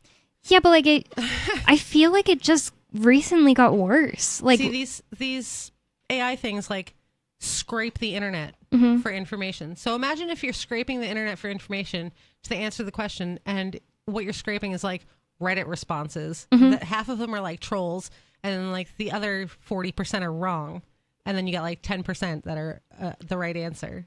Yeah, I've been seeing a lot of BS Google AI answers. But it was like really bad right at the beginning. Then it felt like it was like good for a long time where I like got it all, I used it all the time constantly, and then it just seems recently like it got worse again. I don't know. Maybe it's just a coincidence. Maybe it's not. Like maybe it's just coincidentally what I've seen recently, like things I've asked recently have been wrong, etc. Also like every like Twitter post now, somebody will be like at Grok, which is Twitter's AI. What does this mean? And sometimes that's like wildly wrong. People have told me like Grok is way better than ChatGPT, and it's like kind of crappy. Like I don't like I it. think everybody just backs. They're just Elon fanboys. Yeah, or like I like Grok better for pictures because it can oh spell. yes, it's actually way better for pictures. It can Yeah. spell, and ChatGPT can't spell. Yeah. Other than that, I usually go to ChatGPT to be honest. I don't know. I do too. And like, Grok if I'm is just looking for information. It's ChatGPT. Elon Musk was like, "Oh, I'm a free speech absolutist," but his Grok is like extremely PC. You know, it's not gonna think outside the box for itself or anything like that. It's extremely what's socially acceptable. Yeah, but is Elon really is Elon writing code? Well, I mean, he Well, owns yeah, it. He owns it, but he's not. Maybe it'll get to a point where he gets mad enough to go in there and fire a bunch of people. But for the right now, he's probably not writing the code. Who even knows how much attention he's paying to what Grok is doing? I also just think he's proven himself to not be. He's busy. Yeah. So he's in his. I just don't believe him that he's a free speech absolutist. He's locked in his room with a. He's shown himself to not be a some Gone free Girl. speech absolutist. Playing his most sad songs so he can make himself cry. It's the Sisterhood of the Traveling Pants on They repeat. made back up. They made up. They're Oh, they friends did? again. No, because he's going to start his own party. Yeah, but like they made up enough, I guess. Oh. Like to where they were like gonna destroy each other further, and then they're like, this went too far. So now they're And, like friends with benefits. Isn't it kind of gross that like we ended that on Trump is in the Epstein files, and like then first of all, it's just gross. It hasn't come out yet. Like it's gross I think that everybody knows. that Trump is in it. Yeah. I don't know. I think I'd like to everybody's see in him. it. I think we're at a point where I think they're all guilty at some level, and it's at almost every facet of society. They've got entertainers and politicians, and They're only making me. I think that's the only way you become big is if they have dirt on you. if you sell out. Yeah, that's the only way that you're allowed. I only think that a little more because of the fact that they won't come out with the Epstein files, you know, Epstein files. And the guy, the one on Joe Rogan that's, Kash Patel, the FBI director Yeah. guy, he said, well, I don't want to remake victims of these women who were in the video, like the girls that were in the videos. And it's like, you can, So put a black box on their head. yeah, exactly. You can like just Right. censor them and stuff. Put one of those like voice filters. Yeah, even. exactly. Yeah, that's not an excuse. That's a really weak excuse. I honestly think that it's just never going to come out, and it's really weird. It's not like one of my number one topics. Like I've learned about like the MK Ultra sex slave in 2011. I found this website that was like saying Lady Gaga is a Satanist, and it was like all of her videos. I'll break it down and show you how it's referencing MK Ultra mind control. 2011. So I'm like way past that. It's like I know it's happening. I just know what's happening. Like the Epstein thing was like a whole new world. Pizzagate Exactly. was fire. Pizzagate was a whole new world for people, and it was not a whole new world for me either. Like, so yeah, I just know that's happening. Epstein is like not that surprising, and I'm sure there are people that did way worse on camera. Like, have you ever looked up Frazzlegate or Frazzle Drip? More Free Talk Live coming up. Don't go anywhere. It's Free Talk Live. Some of you have wanted to support Free Talk Live's mission on a monthly basis, but don't want to support Patreon. Now we have an alternative that also helps our premier streaming platform, Odyssey. Visit video.freetalklive.com and click Join at the top of the channel. You can subscribe for $5 per month, and unlike other subscription services, Odyssey adds their processing fee on top, so it'll cost a little over $5 per month, but Free Talk Live will receive the entire amount you pledged. Higher donation tiers are available if you're feeling so inspired. You'll get a special membership badge that's visible in the Odyssey chat room, and if we get enough supporters, we may enable members-only chat. This new subscription method is a great way to decentralize our direct listener support away from just Patreon and also support a libertarian-run business, Odyssey. Please visit video.freetalklive.com and click Join to subscribe to our Odyssey channel and help support spreading our message around the planet. Visit video.freetalklive.com and click Join today. From Feature Story News in London, I'm Ollie Barrett with the Week in Review. Donald Trump's flagship bill of sweeping tax and spending cuts narrowly passed its final hurdle in the House of Representatives this week. In the end, only 2 Republicans voted against it after a major effort to bring rebels on side. Critics say the bill will cut medical insurance and food aid for some of the poorest in the US.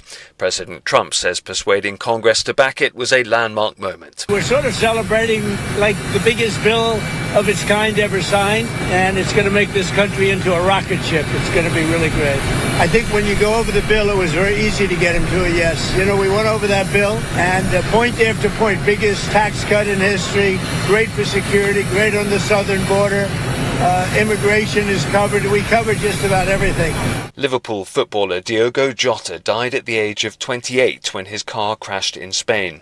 Mourners, including teammates, gathered in Portugal on Saturday for the funeral of Jota and his brother Andre Silva. Music mogul Sean Combs will not spend the rest of his life in prison after being acquitted of the most serious charges he was facing in a New York court. Prosecutors had alleged he led a criminal enterprise involving sex trafficking and orchestrated sexual encounters that lasted up to 4 days. However, Combs was convicted on 2 charges relating to prostitution.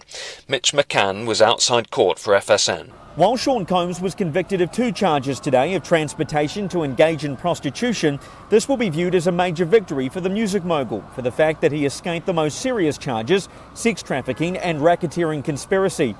For one, racketeering conspiracy comes with a possible life sentence in jail, and sex trafficking comes with a mandatory minimum term in prison of 15 years. The prostitution charges of which he was found guilty do come with sentences of up to 10 years in jail each, but it's unlikely they will be served separately. UK Prime Minister Keir Starmer backed his Finance Minister Rachel Reeves this week amid speculation he was about to sack her. He says Rachel Reeves will remain Chancellor for a long time to come. It followed her crying in the House of Commons on Wednesday as the government faced criticism over a major U-turn on welfare reforms. The opposition Conservatives say the government's in chaos, and the uncertainty caused borrowing costs to temporarily spike. Cabinet Minister Heidi Alexander says Rachel Reeves is going nowhere. Rachel is dealing with a personal matter, as I understand it. I think she is one of the reasons, along with Keir, why we've got a Labour government at the moment, because I think she convinced the public that the Labour Party could be trusted with their money and that on the really big decisions she was going to get the calls right. We can't routinely as a country have more money going out in day-to-day spending than when we've got coming in through tax receipts, and she's right to say that we've got to invest. From bureaus worldwide, this is FSN. Don't miss a moment of Free Talk Live. Get our archives daily via our podcast at feeds.freetalklive.com.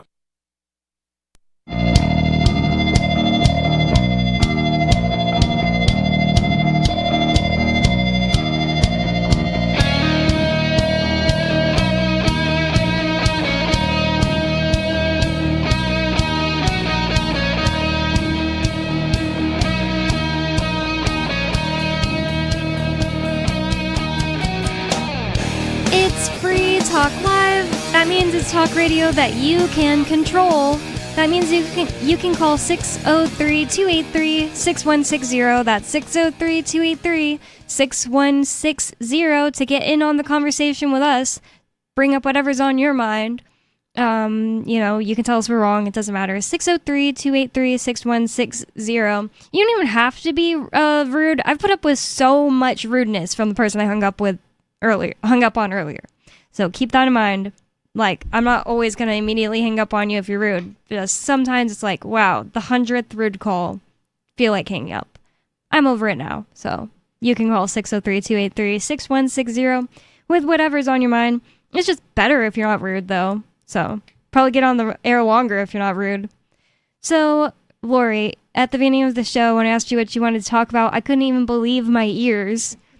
You said that Trump said that he's going to have a UFC fight in the White House. Yep. But he's not going to be a part of the fight, is he? I doubt it, because he's kind of old. So, who would he fight? Joe Biden. Oh, God. Joe, what do you mean? That is like yeah, 100%. That's I'd pay a lot of money. Greatest match of the century. Probably match of the country. Like, moneymaker. Past 250 years. Probably the most important boxing match. It would be. It would have to be. That's Two like presidents. More important than Rocky IV. Two presidents have never fought physically against each other in the White House ever. That would be really insane. I wish. We can wish. So this article is from BBC. White House to host UFC fight, Trump announces. The White House will host a UFC bout next year as part of events to mark 250 years of American independence, which I don't understand what that has to do with independence.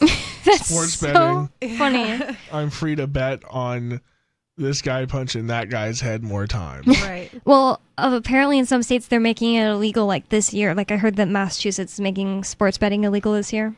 That's so stupid. You should be able to bet on anything you want. Yeah, you really should. Like if McDonald's will get your order right, you should be able to bet on that. It is kind of interesting that the next 4th of July we have 2026 will be the 250th year. That I wonder if they'll make it as big of a deal as the bicentennial. I hope they do, because I don't want to have to wait till I'm 80, which will be 80 in 1976. I'll be dead. I don't know if I'll be even alive, but if I am alive, I'll be 80. Maybe we'll be cyborgs by then. I'm really hoping to become a cyborg. I cannot wait. I don't want to do that. Are you gonna chop parts off? Or are you gonna? Yeah, give me if something hurts, I'll be like, take it off. Oh, that's what that means. New. Okay, maybe I would like take a robotic something if it worked and it was definitely open source. I wouldn't put something. You would be like an open source robot arm. You could just be like. You could just get hacked. That's what I'm saying. If it was open source, not open. Oh, okay. Like not open to everyone, but as long as I had, like, imagine like you get the choice and you can either put like iPhone's proprietary stuff and you don't know what they have programmed into your own body. No way. Like it'd have to be open source, and I have to be able to open it, work on it myself, and stuff like that. And I wouldn't put anything in my brain. Yeah, and I wouldn't want to put my brain into wouldn't it have to go to your machine brain for your nerves to work? No, it just has to into move your spinal cord. Well, they already have some certain things. Like there's a girl who lost a hand at birth or something. Well, I don't know if it was at birth. How does that happen? You still have the same sense of feeling, but she can move it. Can you feel the wind? Can you feel the moisture? I don't think she can like feel with No. But she can do Not things. Yet. But I don't. I think we could find out. Have to get into your brain. No, you just need to be wired into your nervous system. You don't have to be wired into your brain, because your nerves is what sends the signals to your brain. So if that thing sends signals, the correct signals to your brain, then it'll work. Well, then couldn't it just hack your brain with false signals? No, because how much could your hand do? Well, as long as it's open source and you can see, there's no way. But then what if they hack it and I have to become you like just a head know. in a jar because I have to get rid of all of my parts? Yeah, I don't want to do any of that. I don't want to be a head in a jar, and I don't want to be like, okay, I'm going to upload my consciousness. I'm not going to do that. I just want to like not have pain. Mm-hmm. That sounds amazing to me. And also just be able to be like, oh, I need like a screwdriver. Take off the tip of my finger. Yeah. And now I got like a power screwdriver. But if it was like Inspector Gadget? Yeah, like chainsaw arms. If it was just like to get rid of like an inconvenience, I wouldn't trade like the ability to feel my finger at all. It would have to be like, oh, I've gotten old and I have like crazy arthritis. It's like debilitating. You know what I mean? Like I'm like so I'd rather just have the robot than the feeling of arthritis. It'd have to be that bad, you know. But if they get it to where like you can feel everything and there's just a little inconvenience, like my finger kind of hurts, maybe I would do it. I don't know. I think it would be great. I'm sure it's going to start happening. You just be like, oh, I could just jump on top of a building because I have like spring-loaded legs now. Well, that's terrifying. I could just like power wheels my way to where sports I'm going. Would just be too dangerous to do.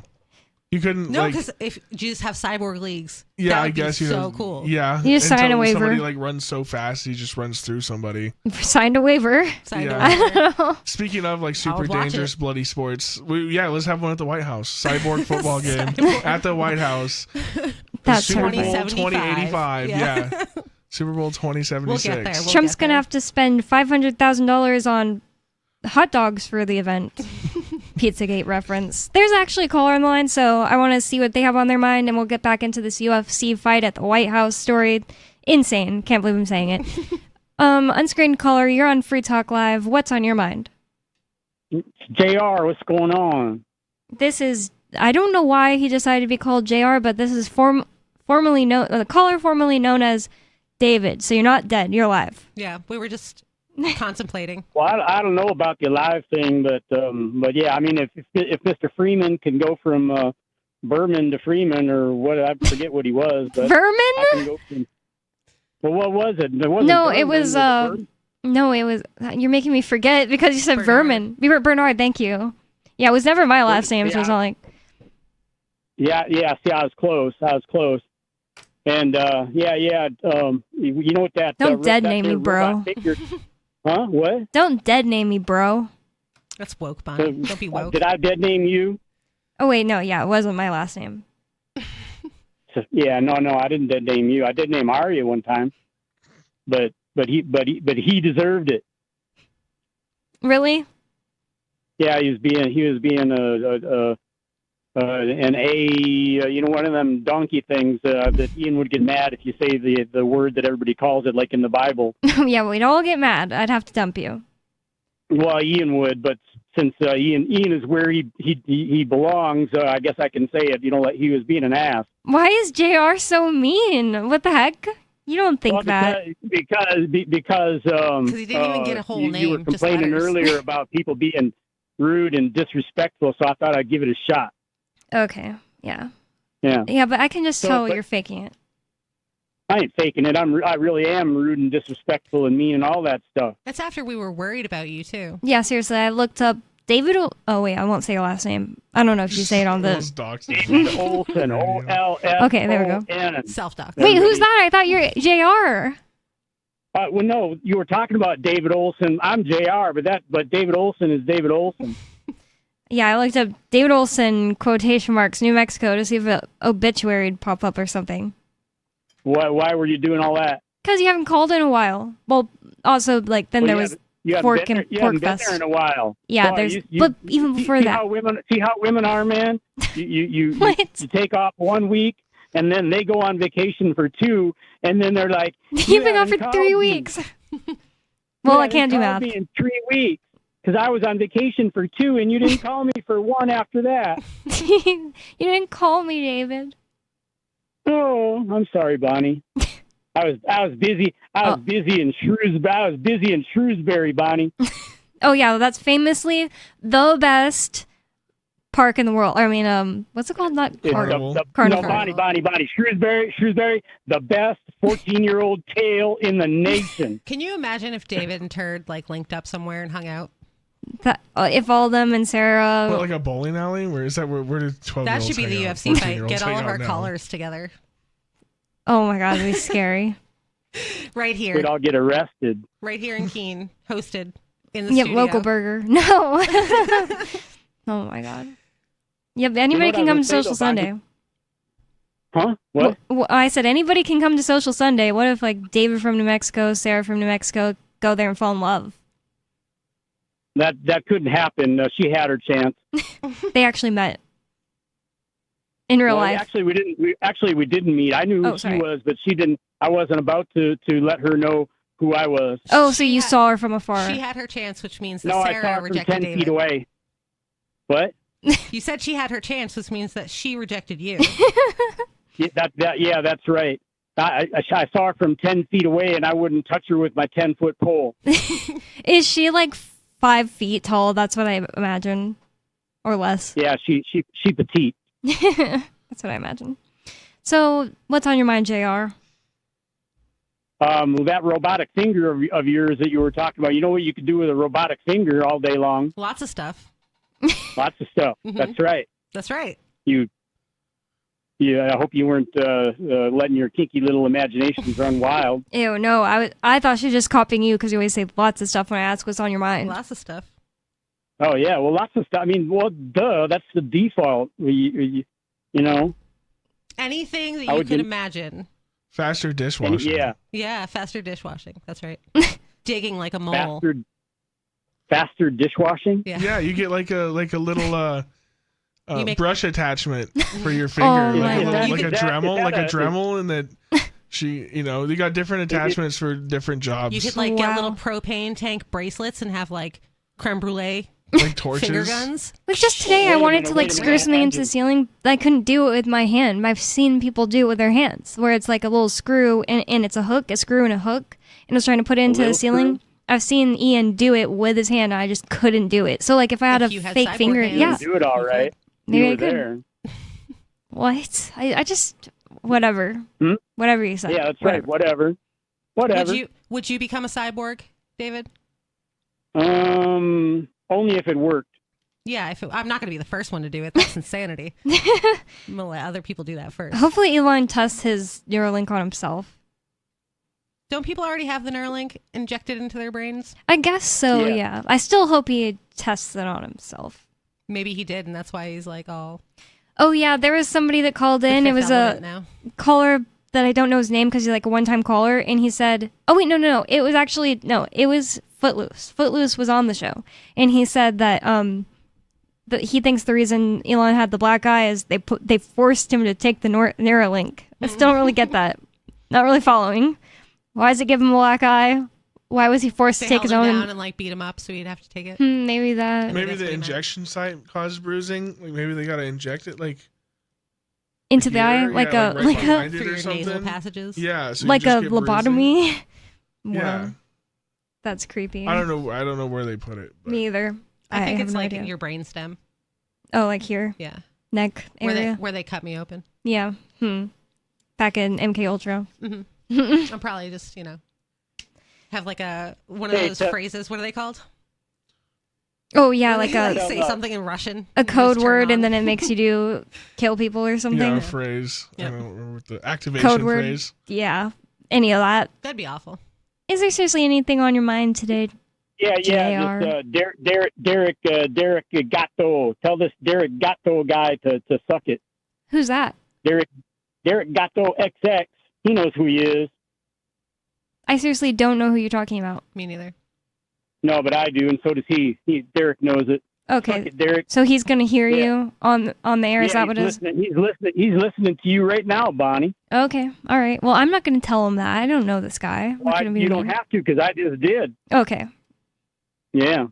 I'd like to know what other show he's referring to, though. And I'm going to say, hi, Derek. I hope you have a nice evening. Just to even it out. Derek sucks. Well, sorry. There's nothing else to really talk about. He didn't come up with a topic today. Sometimes he has like an interesting topic. He didn't today. He hasn't really since he's been JR. So, But thank you for the call anyway, JR. Entertaining enough, but you didn't have like a topic. And I really want to learn about this UFC fight at the White House. Is UFC the same one that had like McMahon? No, that's WWE. Oh yeah, we did talk about that. That's wrestling. UFC is like the guys who just punch each other. Like Conor McGregor. Okay, so like a serious like punching in the face. Yeah, actual fighting. Yep.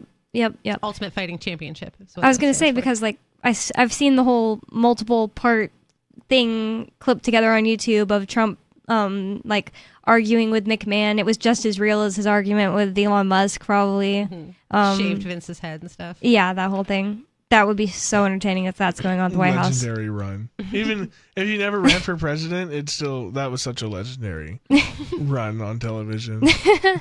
As a little kid watching all of that, it was... That didn't happen to me. I just saw it on YouTube. Oh my gosh. Like last year. 7-year-old, slightly autistic boys, dude, they went ballistic. Oh my God. So the BBC article continues that the event will be a championship fight with an audience of 20,000 to 25,000, Trump told a crowd in Iowa on Thursday. Wow. The president, who's a friend of UFC President Dana There's room White, for that? Wow. said, "We are going to have some incredible events, some professional events, some amateur events. Whoa, it's not just going to be one fight. Yeah, no. Like a whole competition thing. or whatever. Yeah. Tournament. Trump has attended several UFC events, including UFC 316 in Newark, New Jersey last month, where he was pictured watching a fight with White. Addressing the crowd during an appearance at Iowa State Fairgrounds in Des Moines, Trump said, "Does anybody watch UFC? The great Dana White? We're going to have UFC fight. We're going to have a UFC fight. Think of this. On the grounds of the White House. We have a lot of land there." Wow, it's such a funny thing to read out loud. Yeah. Wow. Following Trump's announcement, White House Press Secretary Caroline Leavitt confirmed plans on X, writing, "It's going to be epic." This is all so like, I can't believe this is real life. I can't anymore. believe this is real. Well, okay, hold on. Is he going to have a bunch of sports at the White House like throughout the year? Like, are they going to have like amateur tennis championship? I mean, if they went through like and had a bunch of different sports to kind of like, that would make sense to me. That's kind of sounds like what he's saying is you're going to have like a bunch of different. Maybe they're going to have like the big 250 birthday celebration like year. Yeah, that's what I was thinking. Like they should have sumo wrestling. Well, I guess that's not American. Sumos, yeah. I guess they started a league in New York. New York has a semi-professional sumo league. So the thing is, like, UFC doesn't sound like if sometimes it'd be on the TV at a boyfriend's house. It was kind of popular. I mean, like, kind of fun to watch, but like, there should be like one cool event for like something everybody wants to see. Why isn't there like wrestling? Potato sack races. My sister, race. They can make anything into like a competition that is entertaining enough to watch, I guess, because my sister watches badminton and what is it? You throw the competitions. Oh, we got forced to watch that. That was not my like choice. Horseshoes. No, too? my sister was obsessed with watching badminton tournaments and stuff on YouTube and stuff. Oh, you were saying maybe that's not recent stuff. Is it cornhole? Yes, cornhole. We were stuck in a restaurant and there was it was women's cornhole championship, and you look up there and it looks exactly like the type of women that would be playing. Okay, maybe that's not one she was obsessed with, but badminton was. But no, well, we got sucked into it because it was the only thing on any of the televisions. Yeah, I'd probably watch that too. It was at like a sports. That's what I'm saying. I would watch that. I wouldn't watch UFC. It's like. She was locked in. She thought it was the greatest. People watch poker. Yeah, that's crazy. You can watch poker. You watch I don't people get with it. cards on the table go like this. Yeah, my dad used to watch that sometimes, and it was like totally boring. Playing poker is great. Watching it, I played it at like Pork Who Fest. watch golf? How do you watch? Watching golf is so difficult. Yeah. It takes forever. Golf is fun. Watching golf not fun. No, it's the same thing with baseball. Mm-hmm. I can't. Watching baseball. Baseball's on like TV. a lot of steps up from like golf and poker still boring, to me. though. I thought it was more fun. Baseball on TV. In person, it's fun. Yeah, in person baseball's super fun. That's the thing. Like none of them are that fun on TV. Watching people bowl, that one I never got either. Like, I wouldn't watch anybody bowling, bowl, yeah. person or in person I or don't even want not. to go bowling. I definitely don't want to watch it. Yeah, I don't even want to go golfing, to be honest. So I assume that he's gonna like make the 250th year like some big, really big show. You know? Yeah, and that's like, I guess if I was president during 250, I'd want to make it a really big thing.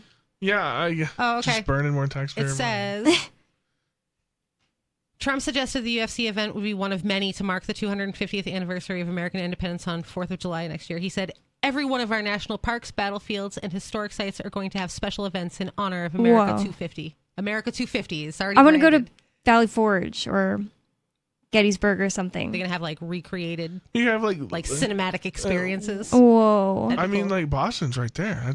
Boston is. That's like half the Revolutionary War. It's like, it's true. Yeah, I haven't really been to any Revolutionary War stuff it's either. like right there. It's not that far. Yeah. They got a whole.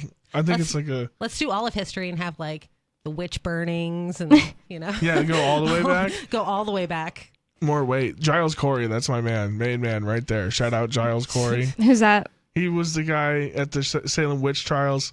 All he would say was more weight as they pressed him to death, and it was because if he would have, like said yes or no, the courts would have got him and would have been able to take his land through the court system. But since he didn't acknowledge his crime at all, he just said more weight. His sons got to keep his farm, and the courts weren't able to strip him. Wow, I've heard of the guy who got crushed death slowly and said more weight. I did not know all that. Yeah, he was doing it as like a screw the courts. I'm gonna make sure my sons get my land and not you guys. If I knew I was gonna get killed for like not okay, never mind. I'm not even gonna say it. Not even gonna say it. So all of this stuff, all these events they're gonna have, the big America 250. How much money is all this gonna cost? Yeah, like how much spending? Maybe that's what all this. I didn't think of it instantly. I got excited. That's kind of bad. I was like, I want to go to Gettysburg. Where are they gonna have their ponies? It's bread and circuses. It's gonna happen now anyway. So I mean, I'm gonna watch how ridiculous it gets. But it's very important on Free Talk Live to point that out. So thank you, Lori. Yeah, you're welcome. I was like keeping it real. Well, that's what I said. Spending more taxpayer money, right? Yeah. There's probably some slush fund budget they have that we don't even know it exists. Yeah, they have. The black the budgets. Deepest pockets ever. Yeah, black budgets. He's just gonna pull from. Remember, there. Elon just found increase the budget by so they don't even need to worry about it anymore. And Elon found like I don't even know what it means. He said he found like these secret printer computers. Like for like printing money? Yeah, that's what he said. I just didn't really ever get what it meant when he said that. The amount of money that is spent is so like incredulous that they don't even care. They don't have a concept of money anymore when they spend things. Yeah. So they don't care. They don't care. How could you? When you're in the trillions, no one can. They're going to be dead, and then it's not going to be their problem anymore, and they're going to have a great time Mm-hmm. in the meantime, and then the rest of humanity will suffer. And that's why when like AOC posted a video or a picture of herself saying she had just got done crying and like the worst thing in American history just happened or whatever because of the big beautiful bill, I'm like, I don't believe her at all. She doesn't care. None of them care.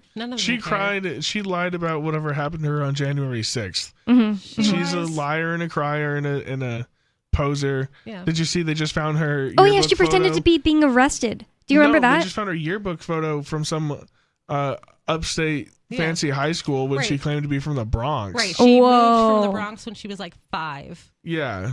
She's no. You barely even have memories at that point. Yeah. Like, and she came back and tried to play off this whole street girl attitude. There's always like this kid in your school that's like, I'm from New York, and like you press them and you find out it's upstate like, New York on a farm. Her parents came from Columbia, stopped in New York for a second, then went to Tennessee or whatever the heck. Mm-hmm. Like I don't know.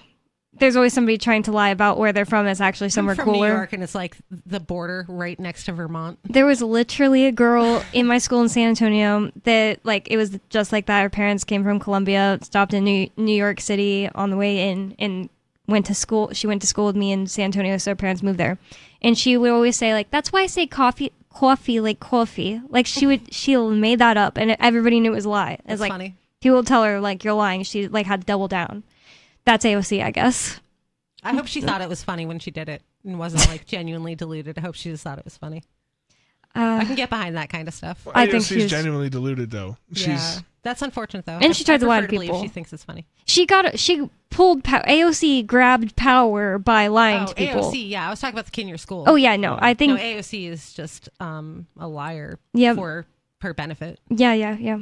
I wonder if it's all true that she was like just a waitress or whatever. She's just like, John Everyman. She's like Jane Everywoman. Yeah. She's trying to be. Yep.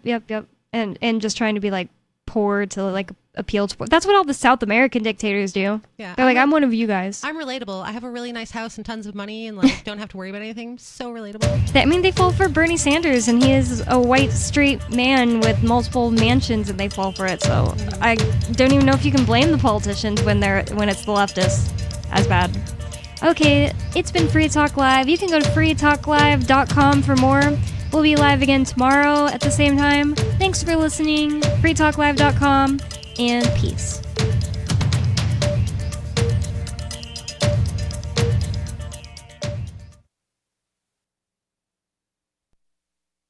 This hour of Free Talk Live is brought to you by Dash Digital Cash. Dash is the cryptocurrency designed to be used for spending.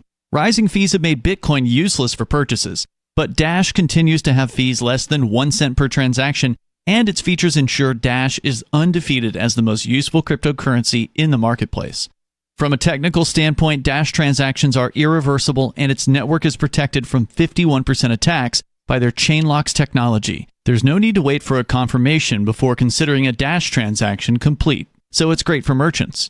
Dash is one of the oldest cryptocurrencies and is widely available on exchanges, including the decentralized Maya protocol, and in multi-crypto wallets. It's easy to get and use Dash. Start by learning more at Dash.org. Big thanks to the Dash DAO for sending us 32 Dash per month to promote Dash on the air. Visit Dash.org to learn about Dash. Dash.org. Free speech is protected on the internet, right? Not always. Government agencies try to limit free speech and commerce on the net. Luckily, when they do, the Institute for Justice is there to defend your First Amendment right to free speech. IJ helped set the first federal precedent for internet free speech in 1999.